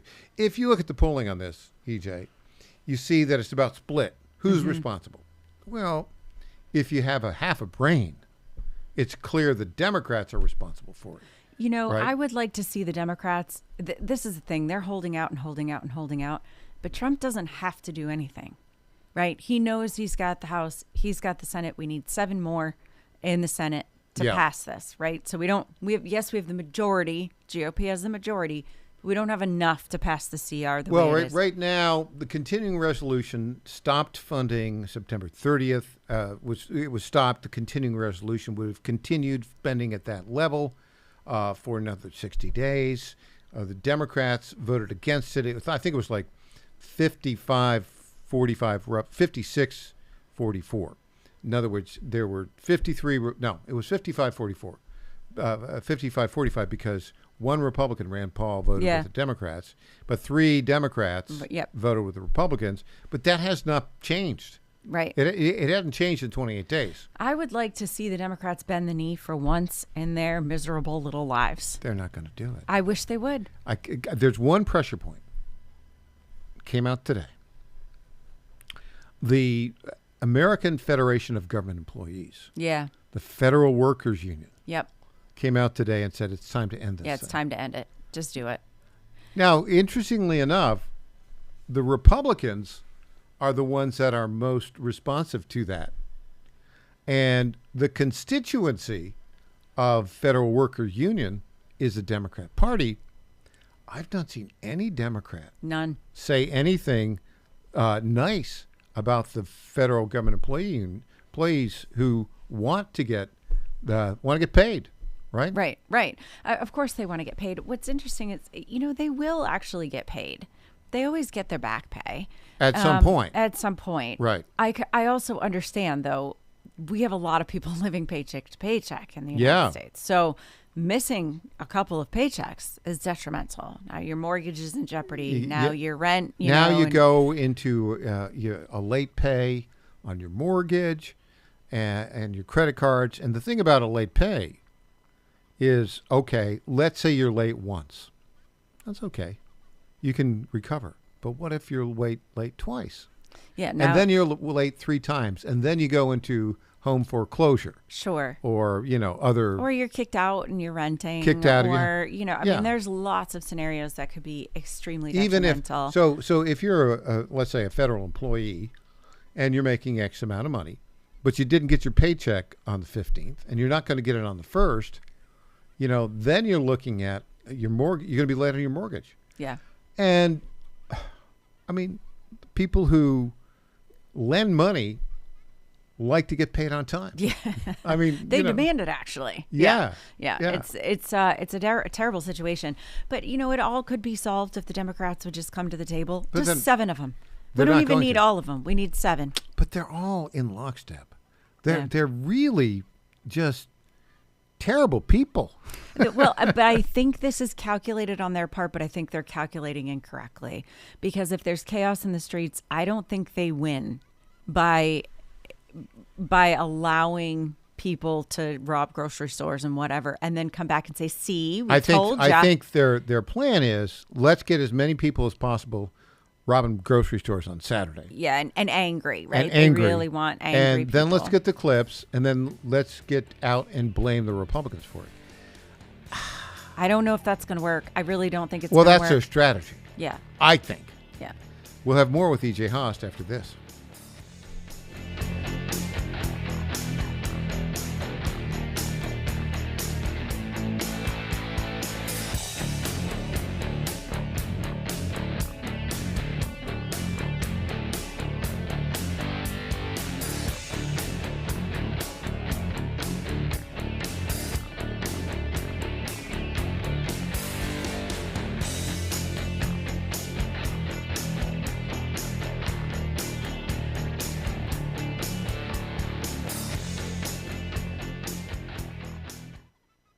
Let's be real. Losing weight isn't just about looking good. It's about taking back control of your overall health. 42% of adults in America are classified as obese, and obesity is directly linked to severe health issues. If you've tried diets and different workouts with no success, it's not your fault. Big Food and Big Pharma have rigged the system against you with contradicting information, leaving you confused. But there's good news. The Wellness Company just launched Drop, a GLP-1 peptide oral drop formula developed by their chief medical board, specifically designed to support your metabolism, curb cravings, and help you shed weight. That's right. No injections, no risk of the severe side effects we're seeing with the Ozempic. Start your weight loss journey today and get $100 off, plus free shipping. Go to twc.health/Godzilla and use promo code Godzilla100. That's twc.health/Godzilla. Promo code Godzilla100. Take action today for a healthier tomorrow.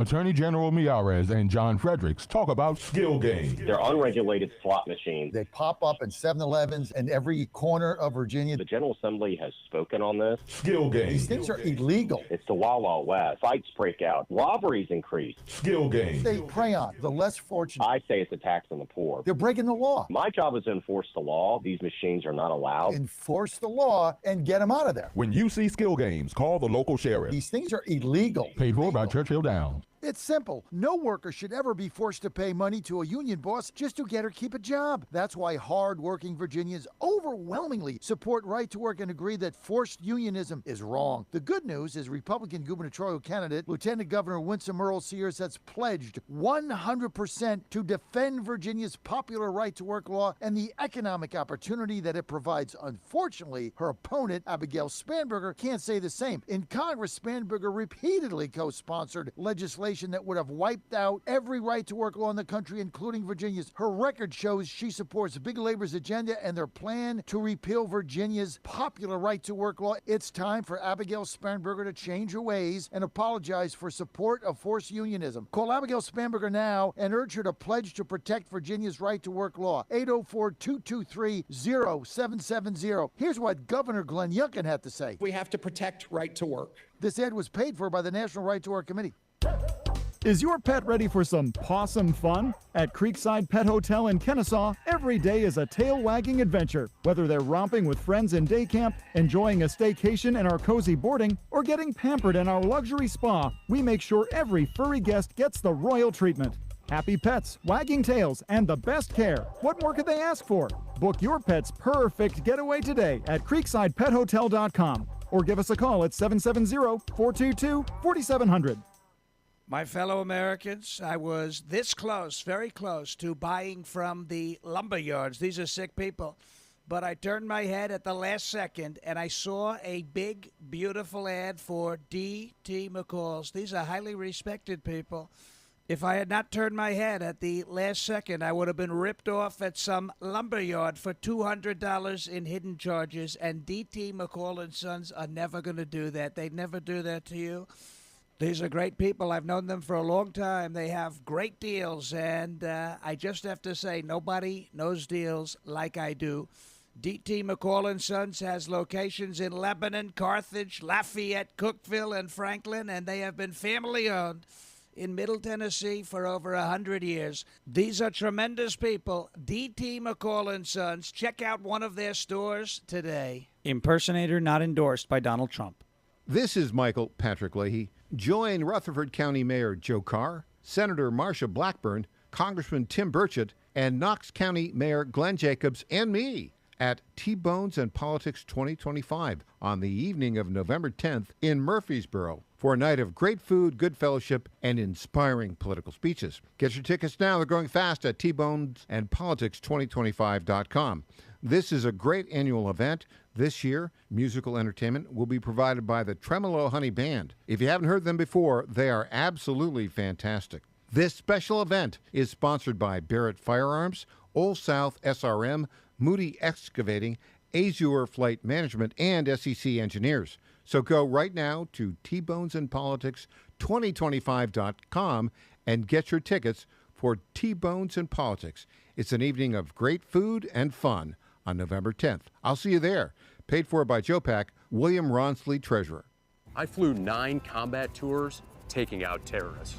Matt Van Epps, America First warrior. When my Chinook took enemy fire, I kept her in the air, got our guys, and completed the mission. Matt Van Epps, American hero. Now I'm on a new mission to help Trump save America. I'm Matt Van Epps. I approve this message because I know what to do with terrorists. So these woke wannabes in Washington better take cover. Matt Van Epps, the conservative warrior Trump needs. Paid for by Matt Van Epps for Congress. Welcome back to the Michael Patrick Leahy Show. Now, here's Michael Patrick Leahy. In studio, EJ Haas. EJ, I'm going to start off with a question for you. Okay. Do you think our constitutional republic will survive if a Democrat wins the presidential election in 2028? No. Yeah, I don't either. Nope.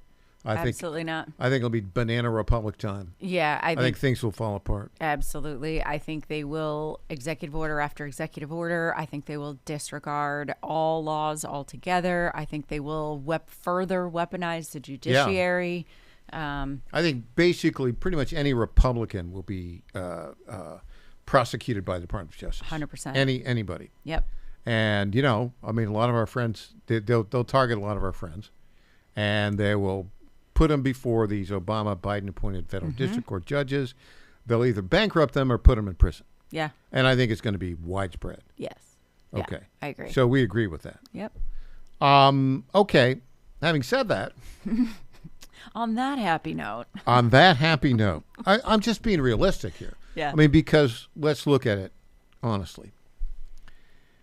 It was such an existential threat to our constitutional republic this last election. And when Trump won, everybody said, great. And Trump is doing great. He's a transformative president. And like him or hate him, you can't deny that he's taking us to a very different place as a country that is more well respected and doing these deals around the world. I mean, we haven't even touched on that stuff.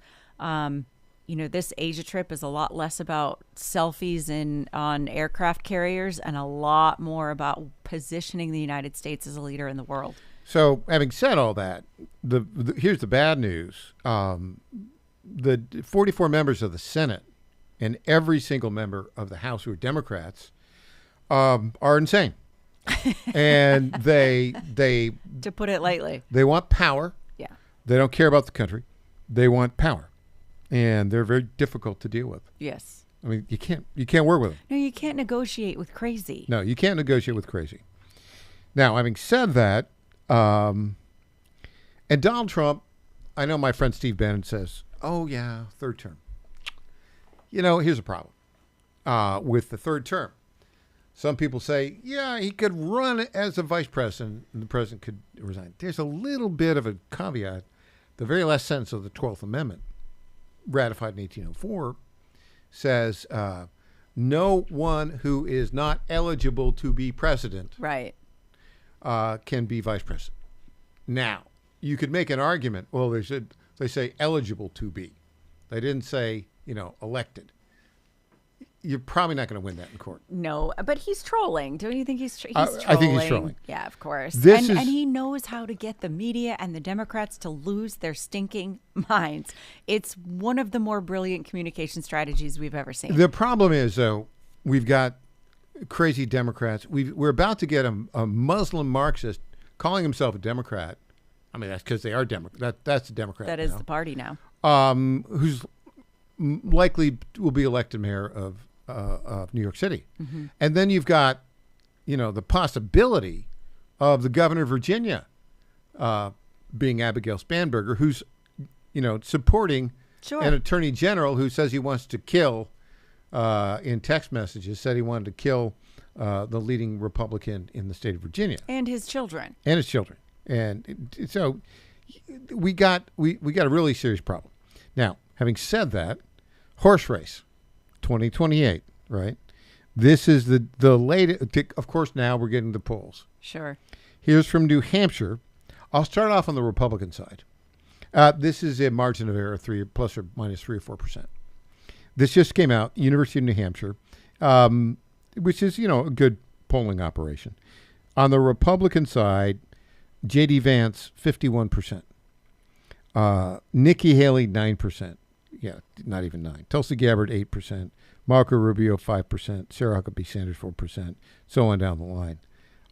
There are others, but it looks like it's J.D. Vance's, right? It's his for the taking. I do think his vice presidential choice will be very important. Rubio seems to be floated around quite a lot with all of that. Trump floated him around. Here's the deal. I would like to see him remain at the Secretary of State role. I think he's found his calling. He's really, really good at it. He's really good. Yeah, and he's 54. J.D. Vance is 41. I mean, if you're Marco Rubio, said, well, I've been in the Senate a long time. I've been Secretary of State. Yeah. Why am I not up? Well, because you're not the vice president. Sure. And the polling is Vance. Now, having said all that, What do we got Democrats. on the Dem side? This will be a little bit surprising. I'll just go down. This is, again, horse race stuff.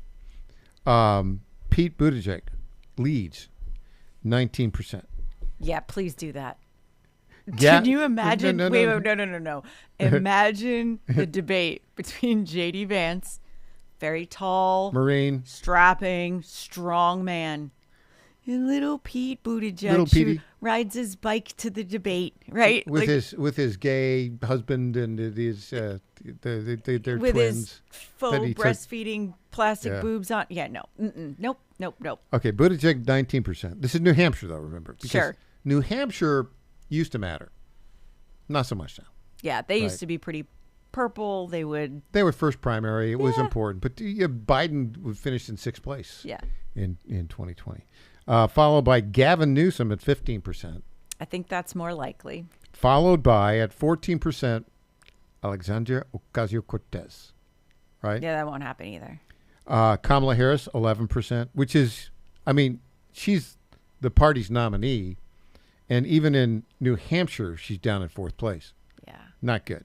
Bernie Sanders, I was going to look up his age. He's like 85. Yeah, no, he's too old. That's not happening. But he's got more energy than many Democrats. 8%. And then JB, Jelly Belly Pritzker, he's down at 6%. Now here's a guy who actually could present as sane. Andy Beshear, the governor of Kentucky, 3%. Yeah, no. Amy Klobuchar. I mean, Cory Booker's at 2%. Stephen A. Smith, 0%. Rahm Emanuel, 0%. Ro Khanna, 0%. Yeah, listen, Stephen A. Smith did himself no favors. That would be a campaign ad played over and over. He's coming. Yeah. Not surprised that he's way down at the bottom of the list. I think Gavin Newsom is, he's more popular nationwide probably than Buttigieg.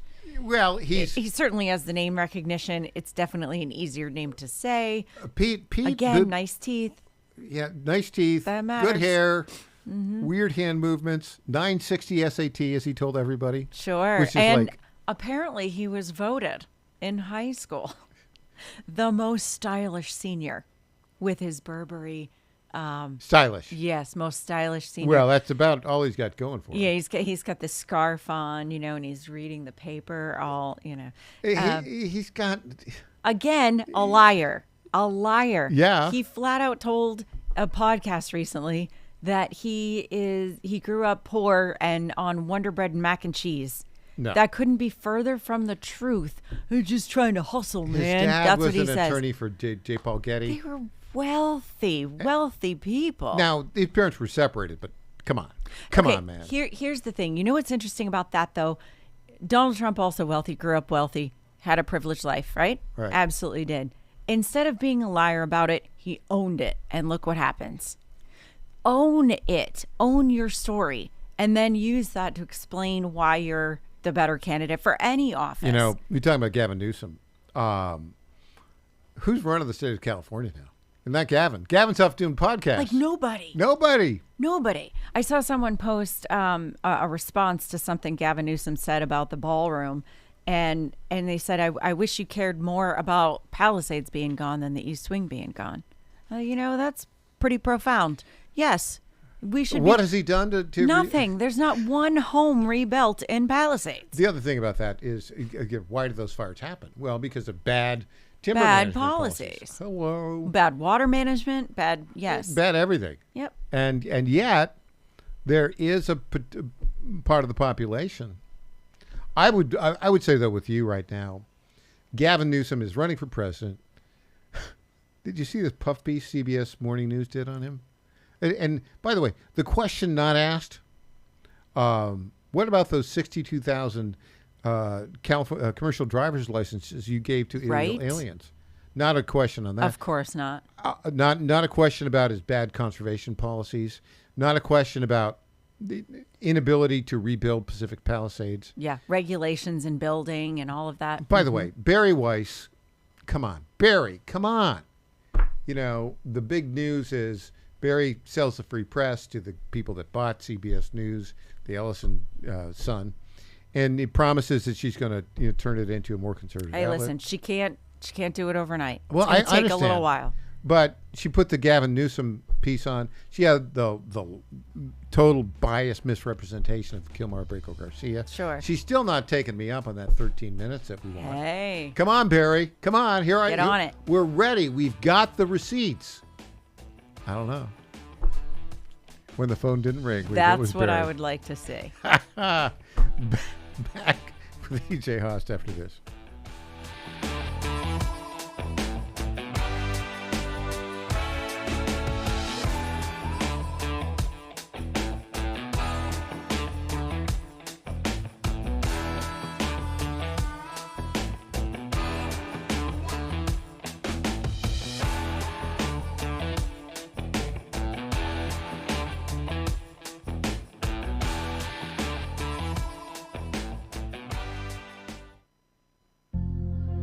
Ponder this. I was recently talking with a friend who said she was praying to God for her to accomplish big things. And by the way, this friend is currently reaching many through her writings and podcasts. But she wanted to do even bigger things for God. My comment to her was perhaps God did not want bigger things from her, and that doing more was her wish and maybe not God's. When we pray, we may want to follow the same path that Jesus did in the Garden of Gethsemane. We should make our desires known, but ultimately we should ask that not our will be done, but God's will, and then continue to pray for God's will to be done in and through you. After praying in this manner, we must then trust that the Lord will answer our prayers in accordance with His will for each one of us in order for us to get to heaven and to bring as many people with us as possible. Pray, trust, and persevere in prayer. This is the path. I'm Susie Kelly at ponderfulmoments.org. Is your fur maybe looking a bit rough? Transform them from shaggy to snazzy with Beef Fur and After Pet Grooming in Marietta, Georgia. Their top-notch groomers pamper your pups with baths, custom cuts, and nail trims that'll have them strutting like show dogs. From mobile grooming vans to their cozy salon, they'll make your pet spa day a tail-wagging blast. Book now at beefurandaftergrooming.com. Beef Fur and After, where pets go from grr to glamorous. I'm Lieutenant Colonel Alan West, Executive Director of the American Constitutional Rights Union Action Fund, and this is a Live Free Minute. Just this month, an illegal immigrant in Virginia was convicted of raping an 11-year-old girl after breaking into her home. On any given day, there are hundreds of illegal immigrants in Virginia jails who have committed violent crimes. Yet there are politicians who openly advocate for protecting these criminal illegal immigrants and who wish to make Virginia a sanctuary for them. Our constitutional republic is dependent on adherence to the rule of law. Our founders could not have imagined that there would be politicians who would be so bold as to campaign against it. I encourage you to vote this election to protect public safety and the rule of law. This Live Free Minute is sponsored by the American Constitutional Rights Union Action Fund. We empower Americans to live free. And for more information, go to acruaction.com. The Cats and Cosby Show. It's a common sense recap of the big stories. Mamdani visited a very controversial Brooklyn mosque just months after the imam there called for the annihilation of Israel. Your thoughts? This is a total failure of the media, the journalists, and the Democratic Party to confront this kid with his own background. He's a rabid socialist. Cats and Cosby, 5 Eastern, 4 Central on the John Fredericks Media Network. He gave the finger to the Columbus statue. Right. I can't almost think of any group he hasn't offended. Hey there, it's Lenny McGill, founder and CEO of GlockStore.com. For over 30 years, I've supported our Second Amendment rights with GlockStore.com, the world's #1 source for Glock handguns, parts, and accessories. I also support accurate, unbiased journalism like The Michael Patrick Leahy Show. His team broke the Kilmar Abrego Garcia traffic stop and was the first to obtain that video. Independent journalism at its finest. Visit us at GlockStore.com, listen to Michael Patrick Leahy, and make America great again. This is State Senator Mark Pody. Government is limited to what it is supposed to do. One of the things that is critical that we're supposed to be working on is transportation. Here in Middle Tennessee, Our roads need more help. As your state senator, we are focused on getting more money reoccurring without a new tax increase for our roads here in Tennessee. This is State Senator Mark Pody. Paid for by Campaign for Mark Pody, Christina Hibden, Treasurer. Welcome back to the Michael Patrick Leahy Show. Now, here's Michael Patrick Leahy. EJ Haast in studio. We've been threatening to play this clip from Mike Johnson for the entire hour. We got to play it. We got to play it. Here we go. Mike Johnson on the shutdown. Speaker of the House. What we're witnessing is truly the end of the Democratic Party as we've known it. And even some Democrats are now saying that out loud. You can see it in their interviews. I watched one last night. All this is directly related to the Democrats' shutdown show. Why? Because just like they decided to save their own skin, that they had to endorse the Marxist Mandami in an unprecedented move, they have also decided they had to shut down the government in an unprecedented move.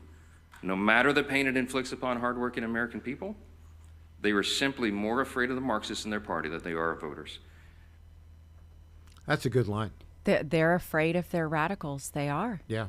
They absolutely are. I'm sure behind closed doors, too. Listen, for those who don't know how the Capitol works, those of us who've been there and visited and been to the offices and everything else, you've got all these aides and staffers running around, thousands of them that run around the Capitol, and they have all these, kind of secret conversations, and it's almost like an air of, I don't know, like they're in a bubble, right? Like they're just kind of safe in there. They can talk the way they need to talk, but they have very different conversations with their aides and around the water cooler. All of these representatives you see up, talking and screaming about the Republicans are so nasty, blah, blah, blah. And then the Republicans come out and say the Democrats are all Marxists. And then they go to lunch together.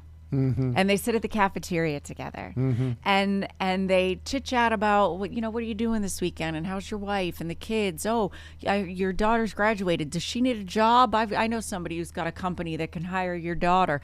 Doesn't matter what party they're in. Most of them up there are kind of chit chatting with everybody. Now there are a few, I think, that have integrity. Tim Burchett from Tennessee. Representative Tim Burchett, I think he's one of them that has integrity, and what you see him saying on camera is the same thing he would say behind closed doors. But there's very few like that. Yeah. So when he's saying that they're afraid of their Marxist donors and their Antifas and their radical lefties, he's saying, I know because I've heard it when the cameras aren't rolling. The example of the decline of the Democratic Party, the former president, 46, Joe Biden. Yeah. They got him out of whatever hyperbaric chamber they keep him in. Sleeping on the beach and eating pudding? Yeah. Or ice cream. I guess he's an ice cream guy. Yeah, sleeping on the beach, eating ice cream. They hauled him out, and he gave a talk, and I'll just play it, get your reaction to this. Friends, I can't sugarcoat any of this. These are dark days, but we're one of the only countries in the world that time and again has come out of every crisis we faced stronger than we went into that crisis. Every one. And after half a century of watching this, sometimes moved to the brink before finding our true compass again, I still believe we'll emerge, as we always have. Stronger, wiser, more resilient, more just. So long as we keep the faith, remember who in God's name we are. Blah, blah, blah, blah, blah. Blah, blah, blah. Did he really say anything? Did he say? No. He never says anything. No. Somebody needs to give him the memo. Joe, it's time to get off the stage. It's time to give Jill the memo. Jill likes the paycheck he received for doing that speech, I would gather. I imagine. He does get, like, when he gives a speech, guess what, 100 grand, 200 grand? I don't know what the going rate is for a former president right now, but it's probably up there. Everyone who's talking about dark days and, we're talking about SNAP benefits. That's important. We need to have that conversation. but we're losing the really big picture, which is what we look like on the world stage and what we're doing to foment peace, what Trump is doing to make sure that we're going to be secure in our energy resources, in our mineral resources, in our trade deals with other countries. None of these people have the intellectual capacity, Biden certainly, but AOC or even Bernie for that matter, know how to even speak about this stuff. I don't think they read about it. I don't think they want to know anything about it. I think they just want to get out there and spew their silly rhetoric and say dark times as if everybody's just going to vote for them next time because they're scared. $300,000. That's what he gets for a speech? According to multiple reports, it's from the Creative Artists Agency. He gets $300,000. Barack Obama gets $400,000. And I think you're right. Jill says we want that $300,000 to keep coming. They pump him full of about $50,000 worth of drugs. They give him. He gets to speak for like 15 minutes. Yeah. And Jill's there saying, "This is what I would guess." Okay, Joe, you got to make some news here because we want these speeches to keep coming. Mm-hmm. Yeah. Jill Macbeth. Just read the prompter, Joe. Right?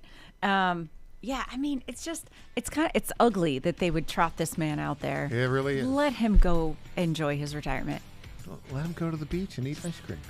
That is his highest utility these days. All right. E.J. House, thanks so much for joining us today. Yeah, you bet. When we come back, Clint Brewer will join us. We got some news about what's going on in the news media. Back after this.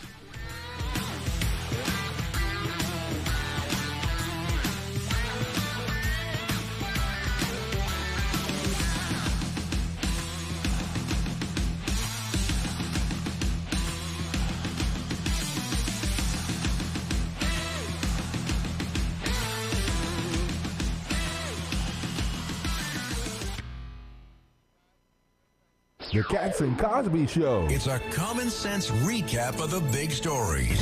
Mandami visited a very controversial Brooklyn mosque just months after the imam there called for the annihilation of Israel. Your thoughts? This is a total failure of the media, the journalists, and the Democratic Party to confront this kid with his own background. He's a rabid socialist. Cats and Cosby, 5 Eastern, 4 Central on the John Fredericks Media Network. He gave the finger to the Columbus statue. Right. I can't almost think of any group he hasn't offended. Feel like you're doing everything right but not getting ahead?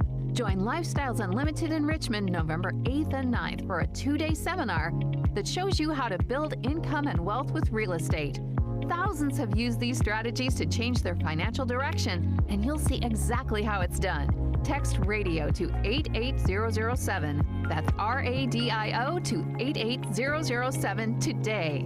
That's Richmond November 8th and 9th. Text RADIO to 88007. Ghazala Hashmi is masquerading as a moderate, but she's really a dangerous far-left radical. The facts? Crazy far-left groups bankroll Ghazala Hashmi's campaign, and Hashmi repeatedly voted for taxpayer-funded tuition and driver's licenses for illegal immigrants. She even co-sponsored legislation to lower the penalties for criminals who assault police officers and firefighters. Ghazala Hashmi, masquerading as a moderate, too radical for Virginia. I'm John Reed, candidate for Lieutenant Governor, and I sponsored this ad. John Fredericks loves his radio and TV audience, but did you know how to follow the Godzilla of Truth wherever you go? Download the John Fredericks Radio Show app to listen live nationwide. For the daily chit-chat, Trucking the Truth, download the Getter app and join the morning fun on Getter Live from 6 to 10 a.m. WENO Nashville, KQPN West Memphis. News Talk, AM 760, AM 730, The Flame. Breaking news at Town Hall. I'm Bob Agnew in Washington. Hurricane Melissa now pummeling Jamaica as a catastrophic Category 5 storm, the strongest to lash the island since record-keeping began 174 years ago. National Hurricane Center specialist Larry Kelly. This is an extremely dangerous, life-threatening situation for the island of Jamaica, as that eye wall brings those major hurricane Category 5 force winds. And the storm has just made landfall in southwest Jamaica, currently an intensity of Category 5. That means winds of 175 to 185 miles an hour. And next in line will be eastern Cuba, and later the Bahamas and Bermuda could be at harm's way. The Senate has voted for the 13th time on a House-passed continuing resolution aimed at funding the government through November 21st. It failed once again on this day 28 of the partial shutdown. It all started October 1st.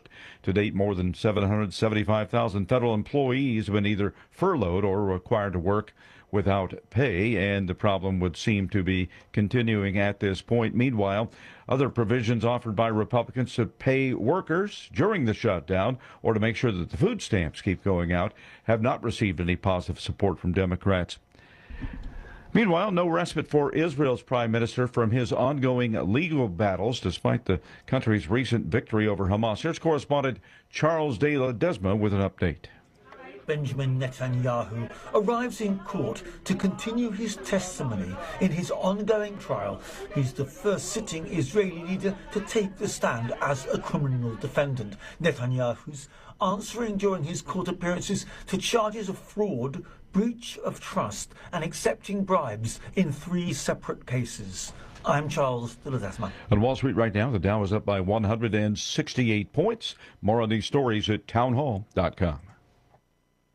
Hey, it's Mike Gallagher, host of The Mike Gallagher Show. I don't mess around when it comes to saving your money. Right now, rates have dropped to the lowest level in over a year and a half. That means if you bought your home or refinanced in the last 3 years, you could be saving hundreds of dollars every month. Lower your rate, lower your monthly payment, even kick that pesky PMI to the curb. And get this, you can skip 2 full months of mortgage payments. But that's not all. Fellowship Home Loans just rolled out something incredible. Their very own HELOC and lines of credit. Approval in just 5 minutes. Money in your account in as little as 4 days. It's the easiest system you've ever used. You can do it yourself online. Whether you want to pay off bills, tackle a home project, cover education, or even a wedding, Fellowship Home Loans makes it simple to leverage the money that's already sitting in your house. Just go to fellowshiphomeloans.com/Mike G, fellowshiphomeloans.com/Mike G, or call 800-510-MIKE, 800-510-MIKE, 800-510-6453. Fellowship Home Loans, mortgage lending guided by the book. Nationwide Mortgage Bankers, DBA Fellowship Home Loans, Equal Housing Lender, NMLS number 819382. Here's Rich Thomason with the Midday Wall Street Business Report. Wall Street has moved higher as more companies report their latest earnings ahead of a planned meeting later this week between President Trump and Chinese President Xi. The financial markets are hoping for a U.S.-China trade deal that will strengthen trade ties between the two countries. Shares of Amazon rose less than 1% after it announced it was cutting about 14,000 corporate jobs as it ramps up spending on artificial intelligence. UPS soared 12% after the package delivery company breezed past Wall Street's third-quarter sales and profit targets. Among the recent market expectations is that the Federal Reserve will keep cutting interest rates in order to give the slowing job market a boost. The Fed's next announcement on interest rates is just around the corner. It's due tomorrow. I'm Rich Thomason. Breaking news and analysis at townhall.com. Yet another person has fallen from the stands at a Pittsburgh sporting event. A fan was taken to a hospital after falling from the upper concourse at PPG Paints Arena in Pittsburgh. The incident happened early in the first period of Monday night's game between the Penguins and Blues. Emergency personnel treated the fan before taking him to Mercy Hospital. Police told the Pittsburgh Post-Gazette that the man was in critical condition. The fall is the third such incident at a Pittsburgh sporting event this year. On Saturday, a worker at the Steelers Stadium suffered injuries to his legs when he fell approximately 50 feet. I'm Gethin Coolbaugh. Amazon will cut about 14,000 corporate jobs as the online retail giant ramps up spending on artificial intelligence. In a statement, the company says the reductions we're sharing today are a continuation of this work to get even stronger by further reducing bureaucracy. More on these stories. It's the Michael Patrick Leahy Show, broadcasting live from downtown Nashville. Now, here's Michael Patrick Leahy. And welcome back to the Michael Patrick Leahy Show. We are broadcasting live from our studios in downtown Nashville. Our number, if you want to call us, 615-814-2848, 615-814-2848. You can watch us on X Live. Also, you can watch us, I think now we're on Rumble, I'm told. I think we're on Rumble. We're also on YouTube. And we're on, what else are we on? We're on Fire Stick TV, Roku TV, Apple TV. So you can see us live and in living color. How about that? Now, with regards to the phone number, if you want to call us, 615-814-2848, 615-814-2848. What do we need from you? You know what we need. We need three things. Number one, your name. Number two, the state of your residence. And number three, your topic. That's it. You could do it in 3 words, right? Try and do it in 3 words. 615-814-2848. Okay, we're going to talk a little bit of media stuff going on here right now. Binder, Corinne Jean-Pierre, is out there. I guess she's the only one defending Joe Biden except Joe Biden these days, right? So she went out. She's got a new hairdo, and she's trying to tell the story that nobody's buying, that Joe Biden was on top of his game. We'll listen to her right now, clip 13. Corinne, do you have any regrets at all for anything that you said while you were speaking on behalf of this administration? Look. It's a simple yes or no. You don't even know. No, because you're asking for a yes or no question. I want to put some context to it too. I woke up every day. I woke up every day very proud to be the White House press secretary. I woke up every day as a Black woman who is queer, no one had ever seen someone like me at that podium standing behind that lectern. It was an honor and a privilege to have that job. And I did it to the best of my abilities. Okay, so she didn't answer the question. But we do know, wait for it, she's Black and she's queer. Okay. And then she went on to say, oh, he was on top of his game. You can listen to him today, and we just played that clip. The guy is not all there. Well, I'll tell you who is all there.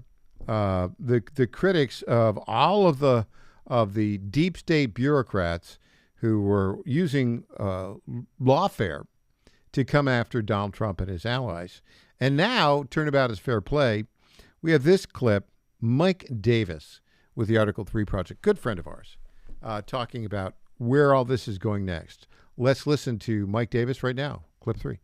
Or clip 20. Let me promise you guys this. These are the appetizer indictments, and just wait for the main course. And the main course, as I have very publicly called for the last 3 years on Charlie's show, on the 5,000 other media hits where I've been a total media whore for 3 years since the Mar-a-Lago raid, we need to open up a special grand jury in Fort Pierce, Florida, for conspiracy against rights. That's where they did the Mar-a-Lago raid, Fort Pierce, Florida. A special grand jury to investigate all of this lawfare, going back to the Russian collusion hoax, Hillary's campaign, Barack Obama, Joe Biden, Hillary, Brennan Clapper, Comey, Andrew Weissman. This is an ongoing criminal conspiracy. There's no statutes of limitations. Problem 18 U.S.C. Section 241, conspiracy against rights, when you politicize and weaponize intel agencies and law enforcement to go after your political enemies, like they did to Trump, like they did to his top aides like Bannon and Navarro and Jeff Clark, like they did to his supporters on January 6th when they persecuted them, like they did to parents, Christians. Well, there is going to be accountability. I'm going to make damn sure that happens. Well, I love that. And here's what's crazy about what's happening right now. I've been hate watching MSNBC for the last 2 days, and I'm learning a lot, actually. So every so often, what you do is you watch it, and then the commercials come on, and you turn it off so that you don't give them any credit for that. That's what I do. No, I'm kidding. I don't have that much time or attention to pay to it. But I have been hate watching it, and they are sullen. They were like, they have completely weaponize the justice system, and you hear that in John Bolton's statement saying, I'm the latest victim of Trump's weaponized. So now they spent 4 years coming after all of us, and I have stories. Eight. Well, sure, absolutely. Years. I just mean, but especially during the Joe Biden administration, now they're crying victim. They're crying victim, and they're going to rip the country apart when they get their just desserts.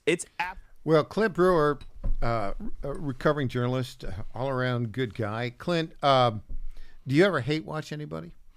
Like this guy, that's the guest host for Charlie Kirk. Watch. No, I don't. I mean, I'd have to think about that, but no, I don't think I hate watch anybody. I watch some people that maybe I disagree with a lot, just because I want to hear like that perspective. Are you telling me you're a kinder, gentler American? No, I try to absorb all kinds of media and content, including things I don't agree with, just because it gives me perspective on both sides and helps me understand what the other side's saying.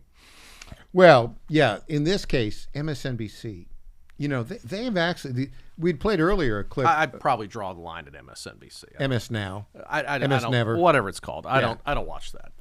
Well, yeah, we actually had two clips. One is where they're trying to basically criticize Corinne Jean-Pierre. That was interesting. On MS Now, MS Never. Well, I mean, she broke ranks, right? She ding.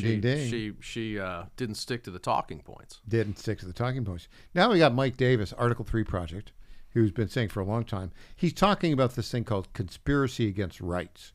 That's a crime where you conspire with members of the government to deny the individual rights of various Americans. I think that's actually probably something. What he wants to do is he wants to convene a jury in Fort Pierce, Florida, a grand jury, and basically look at all of the individuals who engaged in what he says conspiracy against rights to deny the rights of Donald Trump, Jack Smith, all that crowd, when they went in and raided Mar-a-Lago. I think that may have a little bit of teeth. What do you think? I don't know. I mean, I think that it's certainly robbing Democrats of any ability to come back from their losses last year and to try to build towards any kind of meaningful midterm, much less a presidential run by somebody, not sure who that would be, by continuing to complain about doing the exact same things that were done to them, according to them. I mean, I think the last clip said a lot. It's and we've talked about this on the show before. I mean, they fault the president for election denialism, and I don't understand what they thought Russian collusion was in 2016. I mean, I don't. I mean, certainly there's a lot to plumb there with the 4 years of the Biden administration. And you mentioned the former White House spokesperson. I mean, I saw a clip this morning where she wouldn't answer the question about whether she regretted anything she said while White House press secretary, including vouching for Joe Biden's ability to govern. Right. So she continues to abscond the truth. Well, is that the right word? Yeah, Obscure, deny. Yeah, exactly. And Kamala Harris, they're all on their book tours, right? Yeah. And they won't answer the questions about the last 4 years. Has the Democrat Party ever been so bereft of people that are able to honestly communicate their positions? Well, I think that what's been lost here is that the mental and physical state of Joe Biden and the hiding of it was on a level of Watergate or Iran-Contra, or like pick your alleged conspiracy or government cover-up. And I still don't think we know enough about it. We'll have more when we get back. There's a story in the Daily Press that I want to talk to you about, or the Daily Mail, rather, about conflict in the Trump administration. What could that be? Back after this.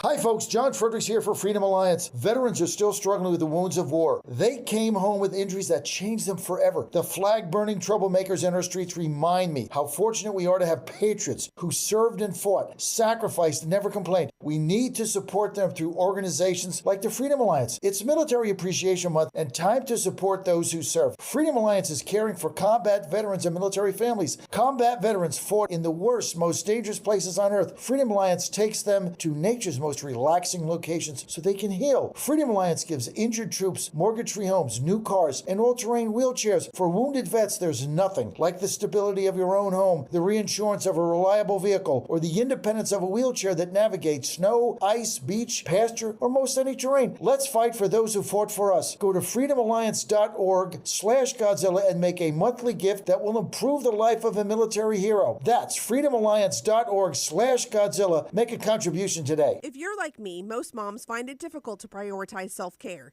Hi, it's Colleen, Program Director at the John Fredericks Media Network. With the demands of programming 13 radio stations, it's easy to forget about the things I should do for myself daily.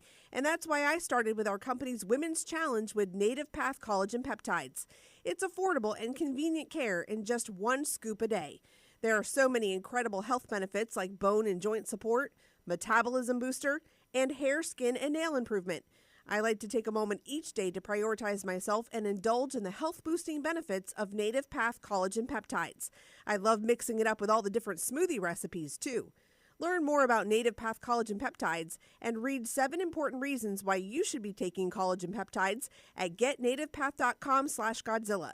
Prioritize your self-care with Native Path Collagen Peptides. Try it risk-free for as low as $21 today and get free shipping at getnativepath.com/Godzilla. Target.com. Target.com is an online e-commerce tire retailer. We are here to serve the American public with the best possible customer service, the best pricing, and we make it extremely easy. We have many name brands and a lot of low-cost tires. The price is right, and it's easy. You go online to Target.com, Tireget.com, Target.com. You go there, you put your zip code in, all the inventory displays right in front of you. You can call in for help if you want to. We'll help you get the tire that you need. But we will take the tires you buy and at no extra charge deliver them to the dealer right by your house where they will be installed at the market price. It's easy. The best price, the best service. Great people to deal with. Thank you for going to Target. Now more than ever, President Trump needs battle-tested conservatives fighting alongside him to save our country. That's why Trump endorsed Matt Van Epps for Congress. West Point grad, 9 combat tours, decorated Army vet. Matt Van Epps has devoted his life to defending America and the conservative values we cherish. Endorsed by Trump, fearless conservative. Tennessee's Matt Van Epps for Congress. School Freedom Fund is responsible for the content of this ad. Welcome back to the Michael Patrick Leahy Show. Now, here's Michael Patrick Leahy. Well, Clint Brewer, we're going to set this segment up with a clip from our good friend Stephen K. Bannon. Okay. About deportation. Let's play this clip right now. We cannot take our eye off the main front. The main front is domestically to make sure that all these illegal invaders exit the country in mass deportation, because this is their plan, is to destroy America internally. Destroy America internally, and to take our eye off the ball of the central fact that between illegal alien invasions and the scamming of these visa programs, they are overwhelming us with people who are not U.S. citizens, foreigners. Yeah. Also, just towards that point, he's talking about the H-1B visas. Right. And I talked to somebody the other night who said, look, that is that program, when you start an H-1B1 visa and somebody starts working for a company from India or wherever, what they do is they hire other H-1B1 visa people. And then they have basically they've taken over, I guess, in some little community in Southern California. It's called Little Arabia now for that reason. And so it's interesting, though. Bannon has long been opposed to H-1B1 visas, right? Right. And also on the illegal alien side. And this was the thing Vivek Ramaswamy talked about at one point, right? Yeah. He and Elon Musk had a big public disagreement about it. Total disagreement. Right. Yeah, absolutely. Now, what's interesting about this is if you look at the politics of it, I think I talked, you've got basically Zoran Mondani, the Muslim Marxist from Manhattan, who's likely to become the next mayor of New York City. It's looking like that, right? And we looked into, I don't know if I mentioned this to you before, but the polling on this is, 36% of the residents of New York City are foreign-born. And if you look at the 36% foreign-born residents of New York City, 62% of them are going to vote for Mondani, 25% for Cuomo. That tells you everything about it. Yeah. Now, related to that, I know this will shock you, but sometimes there are big fights within the Trump administration. I know that's shocking. I think they're big fights within every administration, right? I I mean, know. they're strong people with big minds, and they have ideas, and they disagree. Here's a headline from the Daily Mail. Trump's immigration enforcers Tom Homan and Kristi Noem at war as up to a dozen ICE field chiefs are ousted. And this is by Brittany Chain. A fierce power struggle within the Department of Homeland Security has cost up to a dozen jobs and sparked sweeping changes within the Immigration and Customs Enforcement leadership. Donald Trump's handpicked border czar, Tom Homan, along with his right-hand man, ICE Director Todd Lyons, are understood to be at odds with DHS Secretary Kristi Noem over her approach to tackling the illegal immigration crisis. Homan and Lyons want to pour their resources into tracking down convicted criminals who are living in the U.S. illegally, as well as people who have already been served with final deportation orders. Their targeted approach to removing the worst of the worst has frustrated Noem, along with her senior advisor, Corey Lewandowski, and Border Patrol Commander Greg Bavino. Noem is instead advocating for a broader and more aggressive approach in an effort to boost the number of reportable deportations each day. Your thoughts on this? That's new, isn't it? Yeah, that is new. I mean, I'd have to know more to really formulate an opinion. I mean, what I'd say at first blush is what Homan's doing is, what the president talked about during the campaign, which is, we need to get the dangerous people out of this country. And I think that really should be priority one over and above an aggregate number on a daily or monthly basis, right? Here's the problem. I think your assessment is the correct one, but I mean, can we not do both? I guess is my question. Well, I think it's a matter of resources, right? Right, because I mean the ICE guys are already stretched to the limit.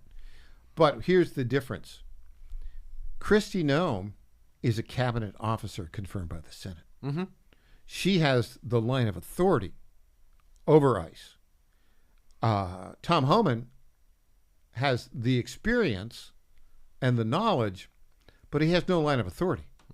He's the border czar. Right. What does that mean? Right. It means he articulates the president's policy, and he influences Department of Homeland Security. Well, if resources are finite, and it's a either or question, I think the priority should be safeguarding the American people. I mean, look, there's no question to Noem's perspective. It's not just the U.S. I mean, Western civilization, if you will, not just here, Europe, everywhere. We have a existential question to answer about our borders, about things like the H-1B1 visas. Yeah, exactly. I mean, because are we going to just say that, our greatest American companies in this moment, these tech companies, can't employ Americans?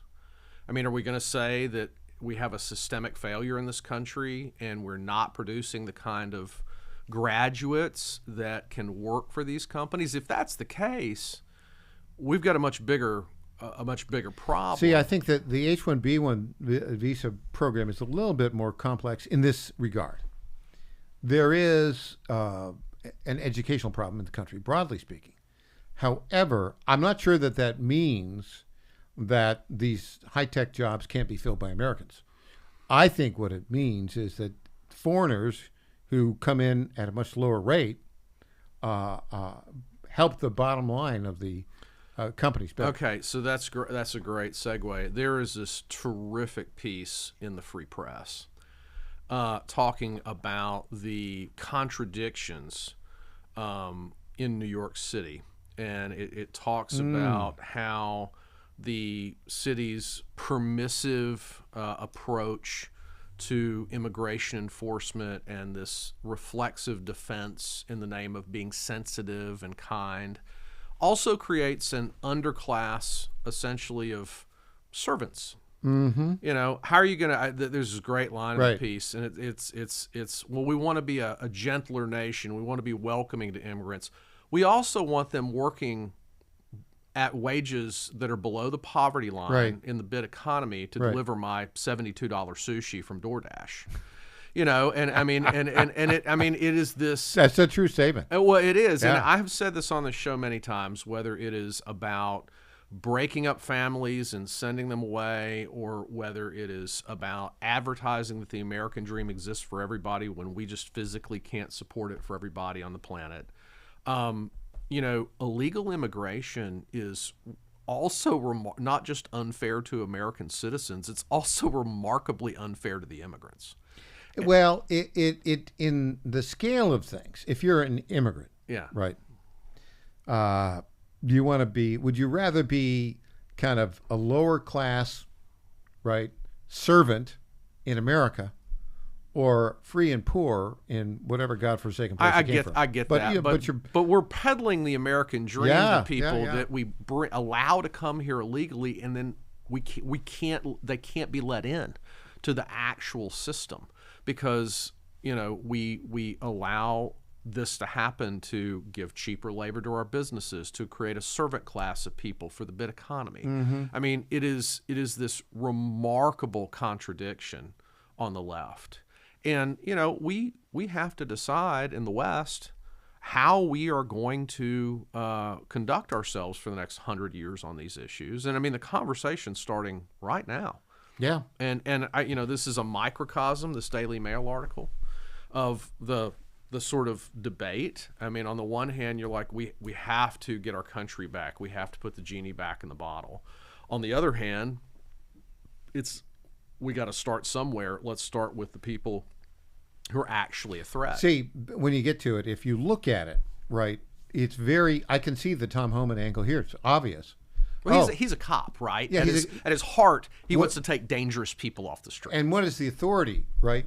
Obviously, if you've got a deportation order or a conviction of an illegal alien, boom, you got the documentation. You've got every possible reason legally to arrest and deport somebody. It's very certain. If they're Very in the certain. court system and there's a conviction or there's a conviction abroad, it's in black and white.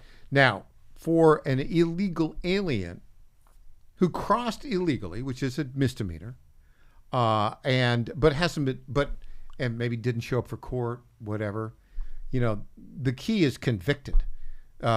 Many of these illegal aliens committed a misdemeanor crossing, but haven't been convicted of anything yet. No. For any reason. They've never popped up in the system. Yeah. They've never done anything wrong. They may be very productive members of They society. may be. But here's the point is, if you want to defang the blue state insurrectionists who basically want to ignore federal law enforcement, the best way to do it is Tom Homan's approach. Right. Right. I'm not sure how much that would matter. In what way? To the blue state insurrectionists. I think if it's ICE, they You're hate talking them about taking their numbers away so that it's not tipping elections. When we come back, I got some local stuff for you. Okay. I got a Trump endorsement.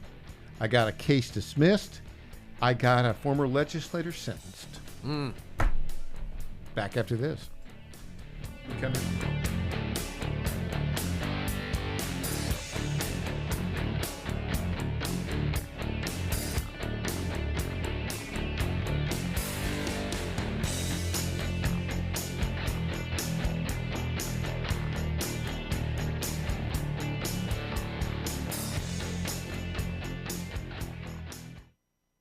Everyone, EJ Haast here, founder of the Digital Footprint Management Agency and frequent guest on the Michael Patrick Leahy Show, here to tell you about GetFoundEverywhere.com. Customers are searching for your business everywhere: Google, Apple Maps, TikTok, and new AI platforms like ChatGPT and Gemini, which is a total disruptor. Traditional search engine optimization isn't dead, but it is on life support. Old tactics don't work anymore. So how can you make your business stand out? GetFoundEverywhere.com makes your business pop on over 50 search, map, review, and AI-driven platforms. With one easy dashboard, manage business profiles, social media accounts, direct messages, even texts and reviews. GetFoundEverywhere.com is affordable, boosts your visibility, and gets your business more customers. It's time to step up your game the easy way. Save time, save money, and get more customers with GetFoundEverywhere.com. This is State Senator Mark Pody. Government is limited to what it is supposed to do. One of the things that is critical that we're supposed to be working on is transportation. Here in Middle Tennessee, our roads need more help. As your state senator, we are focused on getting more money reoccurring without a new tax increase for our roads here in Tennessee. This is State Senator Mark Pody. Paid for by Campaign for Mark Pody, Christina Hibden, Treasurer. I'm Lenny McGill, founder and CEO of GlockStore.com. For over 30 years, I've supported the Second Amendment rights of free men and women to protect themselves and their families with firearms. We offer the very best in both selection and prices on Glock handguns, custom Glocks, Glock magazines, and high-performance shooting accessories at GlockStore.com. We also have the finest retail showroom and our Shoot 270 shoot rooms right here in Nashville, Tennessee. Come visit us at GlockStore.com, and you'll be glad you did. My fellow Americans, my good friends, I've known them for a long time, at D.T. McCall & Sons have the deal of a lifetime for you, and nobody knows deals like I do. That much I can tell you. Nobody knows deals like I do. The lumber yards, they can hit you with hidden charges for up to $200 extra. They'll charge you for cords and hoses and haul-offs. Your money goes all over the place and out of the state, and most importantly, out of your pockets. How do they get away with that? I don't know how they do that, but on day one, if you buy from McCall's, we are going to stop the hidden charges as soon as you buy it. D.T. McCall & Sons has locations in Lebanon, Carthage, Lafayette, Cookeville, and Franklin, and they have been family-owned in Middle Tennessee for over 100 years. Head to one of their stores today or check them out at dtmccalls.com. You're going to love it, believe me. Impersonator not endorsed by Donald Trump. This is Michael Patrick Leahy. Join Rutherford County Mayor Joe Carr, Senator Marsha Blackburn, Congressman Tim Burchett, and Knox County Mayor Glenn Jacobs and me at T-Bones and Politics 2025 on the evening of November 10th in Murfreesboro for a night of great food, good fellowship, and inspiring political speeches. Get your tickets now. They're going fast at tbonesandpolitics2025.com.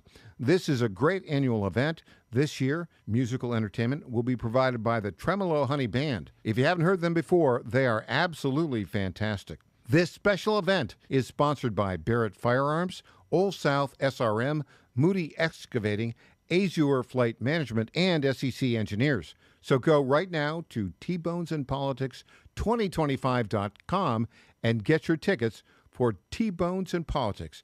It's an evening of great food and fun on November 10th. I'll see you there. Paid for by Joe Pack, William Ronsley, Treasurer. Welcome back to the Michael Patrick Leahy Show. Now, here's Michael Patrick Leahy. Welcome back to the Michael Patrick Leahy Show. Well, Clint, are you ready for some Tennessee politics? Sure. Are we in the Tennessee bonus hour still? Is that what this is? We're in the bonus segment. Of the non-bonus hour. Of the previous, formerly bonus hour. This actually had been reported by a couple of outlets. I'm going to cite the National Banner on this one. On Friday afternoon, federal judge Eli Richardson dismissed a lawsuit by State Representative Justin Jones, he of the Tennessee 3, against House Speaker Cameron Sexton. The October 2023 lawsuit, that was in March of 23, right after the Covenant murders, Justin Jones, Justin Pearson, Gloria Johnson staged a protest in the well of the House, right, violating the rules, and two of them were kicked out and then voted back in. Justin Pearson and Justin Jones were the ones kicked out and voted back in. After the protest, Jones and Pearson, when they were back in and won a special election, Jones sought compensatory damages a declaration that his expulsion was unconstitutional, and a declaration that new House rules enacted in wake of the ban were unconstitutional. And basically the judge dismissed the case, basically saying that this was the action of the House as a whole, not as Speaker Sexton as an individual. Therefore, Justin Jones lacked standing. Sounds about right to me. Yeah, sounds totally right. Has Justin Jones ever passed a bill on behalf of his district? Oh, no. No. Huh. Has he ever won any of these lawsuits? I don't think he's won any lawsuits. He's had criminal charges against him dismissed. I guess that's a win of sorts. It is, but, not so much. That's a heck of a track record right there. Yeah, exactly. Okay, here's something interesting. Do you remember Robin Smith, state representative? Oh, yeah. Former Tennessee Democratic or Republican Party chair. Yeah, she was the chairman of the party in 2008 when I was an at-large delegate and went to the Minneapolis convention. And the previous chair resigned and she became the chair. Oh, I remember, yeah. I was covering it at the time. I was a journalist. And then Robin got elected. She ran for Congress, lost. Got elected as a state representative from the Chattanooga area. She's been sentenced in the Phoenix Solution fraud case where former Speaker of the House Glenn Cassada and Cade Cothran were sentenced. They'd been convicted and sentenced to 30 months each, roughly, something like that. Mm-hmm. Well, she got her... 2.5 years, something like that, yeah. She was sentenced on Friday. She cooperated. Mm-hmm. She got 8 months in prison. Quite a break from 2 to 2.5 years. Yeah, but still it's 8 months in prison. Well, but I know. I know. She admitted I read the story. She admitted in front of the judge she had done it and that she was wrong, and she allocuted and she did everything. She admitted she did it. She said, quote, "My mom and dad raised me to be much better than this. I asked for forgiveness of the public." Well, and she's got kids and the whole thing, but she's 62, I think. Yeah. I mean, 8 months in federal prison. She'll probably get out early. Yeah, I would imagine. Good behavior. Possibly, halfway house type situation, maybe. Yeah. But I mean, look, Stuart Parks was sentenced to 8 months. Right. And she's going to go to a different. I think she'll go to a minimum security prison. Mm-hmm. Right. Yeah. Unlike Stuart, who went to a medium security prison. Right. He was sentenced to 8 months and got out. He was a J6 guy. He got out after that. Okay. Well, we got that story. And when she gets out, wish her luck. Sure. Okay, we got another story. Interesting. So, Andy Ogles. Andy Ogles leading a charmed life, I think. Got the president's endorsement. No, that was not just like I endorse Andy Ogles. It was a Trump tour de force endorsement. That was the Gettysburg Address of endorsements. I mean that was he was all in. It was very good. I look, Andy Ogles has got a lot of critics. He's my congressman. He's my congressman too. Yeah, it's one of those weird districts. You're in the western half of Wilson County. Yeah, I'm in the eastern half of Williamson County. I mean, he's got the support of the President of the United States. In that district, I'm not sure what other conversation there is to be had at this point in history. Yeah, he's had some controversies, obviously, about some financial accounting that was was questionable. Yeah, he's got some ethics issues that are still out there hanging on that, I think. But nonetheless, and he's not raised a lot of money. Mm-hmm. He had $60,000 in cash, and one of the things one of the problems of being a member of Congress is you have to raise money all the time. Mm-hmm. That would be that's hard to do. Well, and you also have to sort of position yourself on legislation and in committees so that you are someone that people would want to give money to. Yeah. And I think Andy does his own thing. He does his own thing. I think he would be considered to be more of a show horse than a workhorse, right? Because he throws out these ideas and proposals that sound interesting, like putting Donald Trump on Mount Rushmore. Like putting like a new constitutional amendment that would allow Trump. You could call it a show horse. You could also call it media savvy. I'm not sure which. Either it is. way, you know, I mean, he is saying things that clearly resonate with the voters in his district. Mm-hmm. Look at the last election, where I mean, he, trounced Courtney Johnston, who and I'm not sure he ever left his office. I mean, and she had a lot of money behind her. She had $2 million.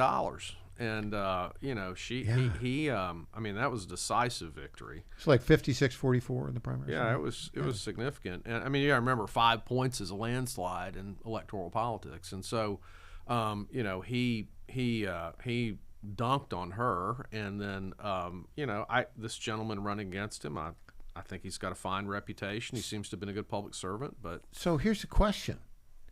So Charlie Hatcher, right?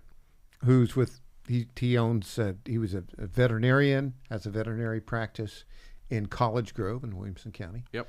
And he owns what's called the Hatcher Dairy, and they do it like a TV show. With I think his daughter runs it, and it's a good little TV show. Yeah. I think it's good business from what I understand. From what we understand, good business. Also, he was the state's veterinarian for a long time, and then commissioner of agriculture for, I don't know, like 8 years, a long time. Yeah, I mean, look, he is a great choice for public office, but I'm just not sure where this bid goes with the president already weighing in this early. Well, the other part about it is that the president endorses Andy like 2 weeks after Charlie Hatcher announces. And just today, he said, "I'm in." He quoted. He for some reason he won't talk to us. Who? Hatcher? Charlie Hatcher. Yeah. But he will talk to the guys at State Affairs, right? And he said, "I'm in. I've never quit, and I look forward to getting Donald Trump's support." That's what he said. And he's doing a fundraiser, big time fundraiser, November 4th. Kurt Winstead is one of the hosts of it. Yeah. I don't know. I don't see the path there. I don't either. I mean, we've did this just feels like wash, rinse, repeat from last time. I mean, I would say Mr. Hatcher former Commissioner Hatcher certainly has more of a public service track record, probably a larger political network and more personal wealth than Courtney Johnston did. He doesn't have the handicap of being from Davidson County like she had, but I think we across the country have seen the power of the president's endorsement, and I just don't know if that's going to end up any differently. Yeah, the other thing about this is Andy has a lot of friends among conservative groups, right? Yeah. And well, he used to run AFP. Yeah, and then Club for Growth, just obliterated some of his opponents in the first primary election back in 2022. That's right. They're not going to sit by the sidelines. No. And Charlie Hatcher has a record of public service, and his campaign claim is hire an effective farmer to support President Trump. I don't know about being a farmer. It's a great thing. Yeah. But like I said, there's nothing objectionable about him wanting to continue to serve the public. Nothing. I mean, I think it's admirable, but again, the political reality of running against a Trump endorsement in a Republican primary in the 6th congressional district of Tennessee is stark. Fifth. I'm sorry, but fifth. Sorry. Stark. It is stark, and it's kind of weird, isn't it? Well, I mean, I guess he was already in. I'm sure I don't know who's running his campaign, but obviously they didn't see it coming. So. Well, here's the thing. Charlie, why are you doing this? I mean, this is not going to end well. How much money would he have to raise? Well, I mean, look. You need to think. Courtney raised $2 million, right? You think about. I mean, I guess the answer to your question is, where did the $2 million come from for Courtney Johnston? Like, who are the donors? What part of the conservative movement is in favor of seeing Andy Ogles out, and why?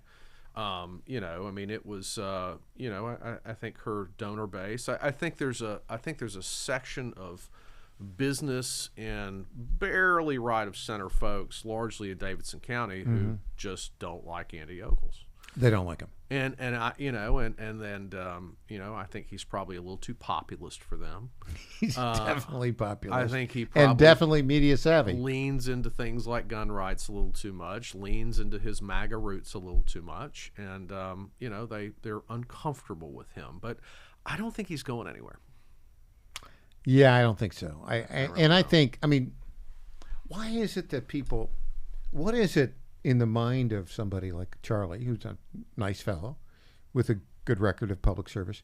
Why does he think the country needs him to beat a successful incumbent Republican primary congressman who's been endorsed by Donald Trump? What's going on in that mind? Well, on paper, I'm sure Andy, you could make the case that Andy might be vulnerable. He doesn't raise a lot of money, if any.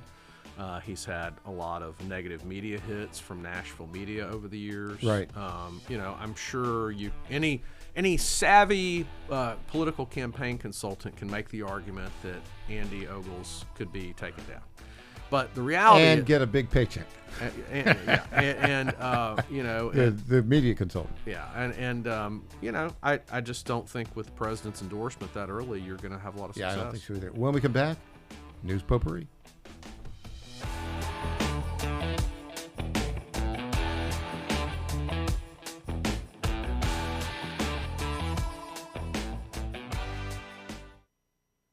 This is Tom Carmichael, CEO of Soul Tea, a supplement to help you have a healthier heart and stronger cardiovascular system. At Soul Tea, we regularly get emails from our customers telling us how Soul Tea has helped them. Like this one from Kelly. Hello, I'm 58 years old and have had high cholesterol for years. I wanted to stay away from prescription drugs. My husband and I have been using Soul Tea for about 13 months. My results have been amazing. My cholesterol levels went from 291 to 129. I am so impressed with Soul Tea and want to thank you. Now, in my own case, my bad cholesterol dropped from 130 to 89, and that was 20 years ago. I'm 75 years old and I take 0 prescription drugs. To get a great deal on Soul Tea, please go to GodzillaHeart.com, and when you check out, use the code Godzilla to get our best deal, which is 50% off your first shipment and then 3 bottles for the price of 2 thereafter.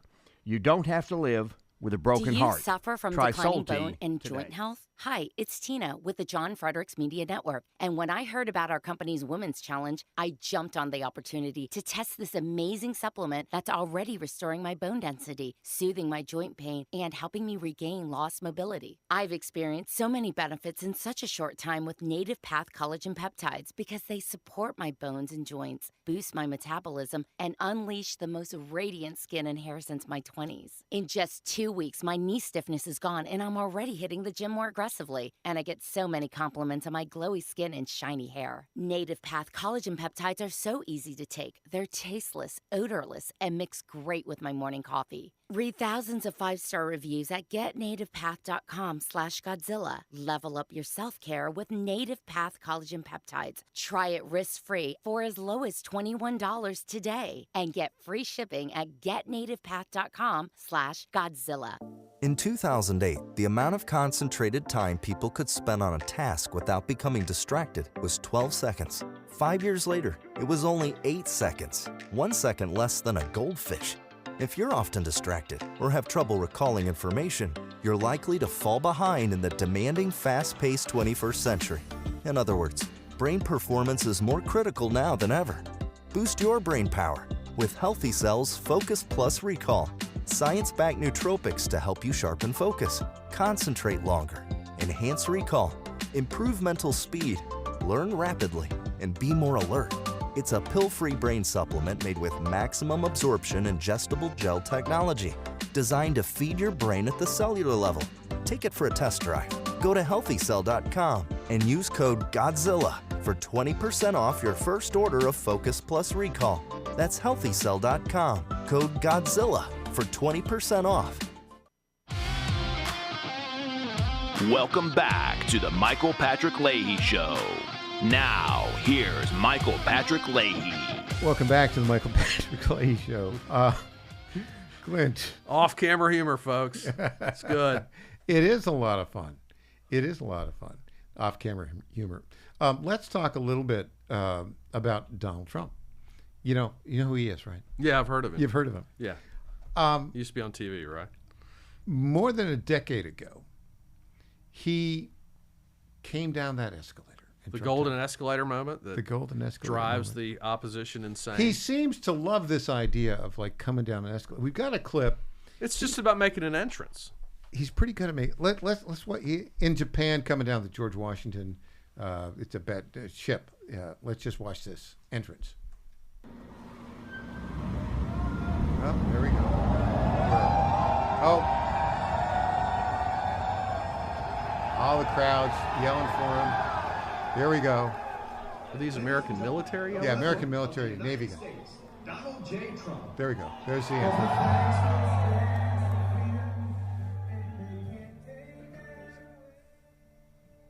There we go.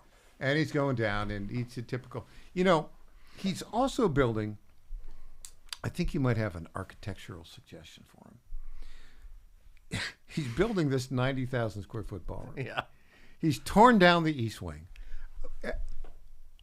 The Democrats are going crazy over this. And What was in the East Wing? I've yet to latch on to the facts here. I don't really know what we've lost. It was just like a receiving area. Okay.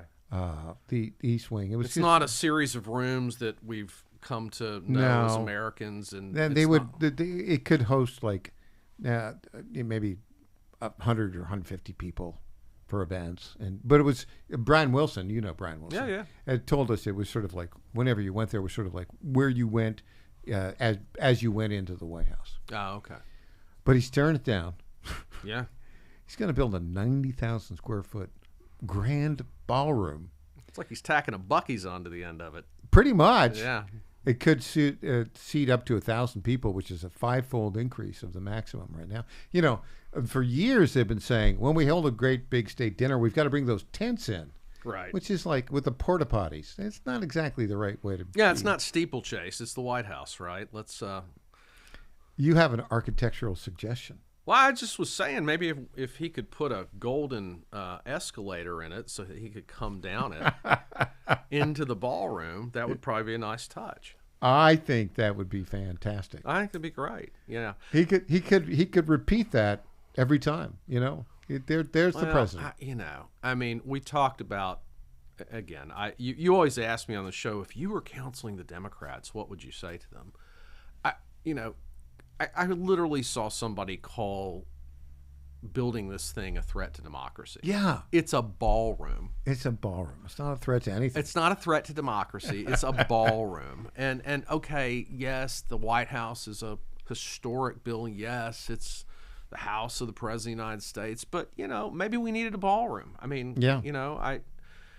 In this state, if you'll recall, Phil Bredesen built the bunker underneath the gubernatorial residence. That was very controversial at the time. Which is very controversial, and now it is widely enjoyed by members of the Republican Party who host great events down there. In the bunker. I imagine one day, if we ever have a Democratic president again, they're going to be just fine with using the ballroom and the golden staircase. Please, cannot ever have another Democratic Well, I'm president. just saying, it may happen, and I suspect they will be more than happy to use the ballroom. Of course they will. The Tennessee Education Association has released a report. They've done a survey of all their members. Right? Not every public school teacher here is a member of the Tennessee Education Association. But, a good chunk are. They have a solution for the poor performance of K-12 public schools. Spend more money? More time off for teachers. More time off? Yeah. And no more annual performance reviews of teachers. There are a couple other things, but those got my attention. To solve the poor results, we don't gauge performance? Yes. So that'd be like to solve a slow car, you get rid of the speedometer? Pretty much. Is that the idea? Pretty much. The other thing about it is, we've seen all these horrific reports about the decline in literacy, ability to read. Oh, yeah. Ability to write, ability to... And the people who can read and write, their unwillingness or not being made to actually read books classics, things that matter. Would you like to know how much of their report focused on improving literacy and mathematical capabilities? 0. Oh, there you Well, are again. It is a union. I mean, let's just be honest. It is a union, right? It's not some nonprofit think tank. It's a union. And so the report said you should pay our members more for doing less. Now, I will say this. I will say this. That is a standard, sort of a standard posit of many unions. Not all, many. Hey, speaking of union, go ahead. No, I was going to say, I mean, look, I will say this. Teachers... good teachers, teachers who perform well, teachers who are dedicated to their profession, to their craft, in parts of the state are tragically underpaid. It is.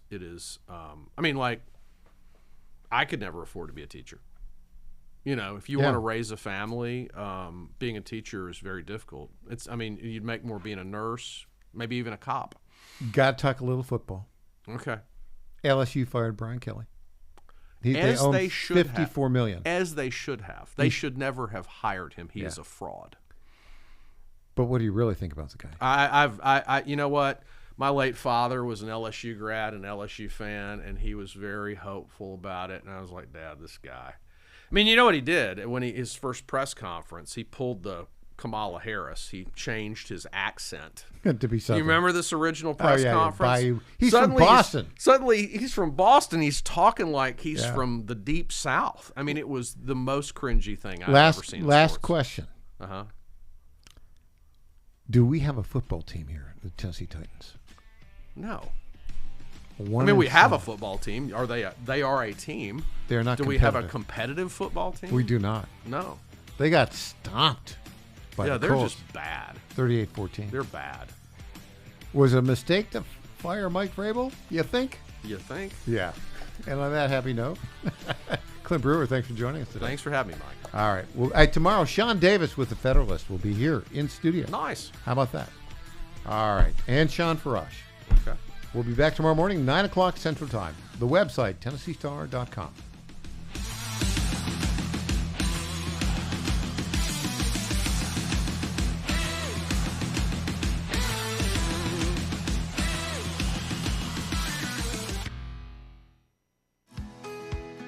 This is State Senator Mark Pody.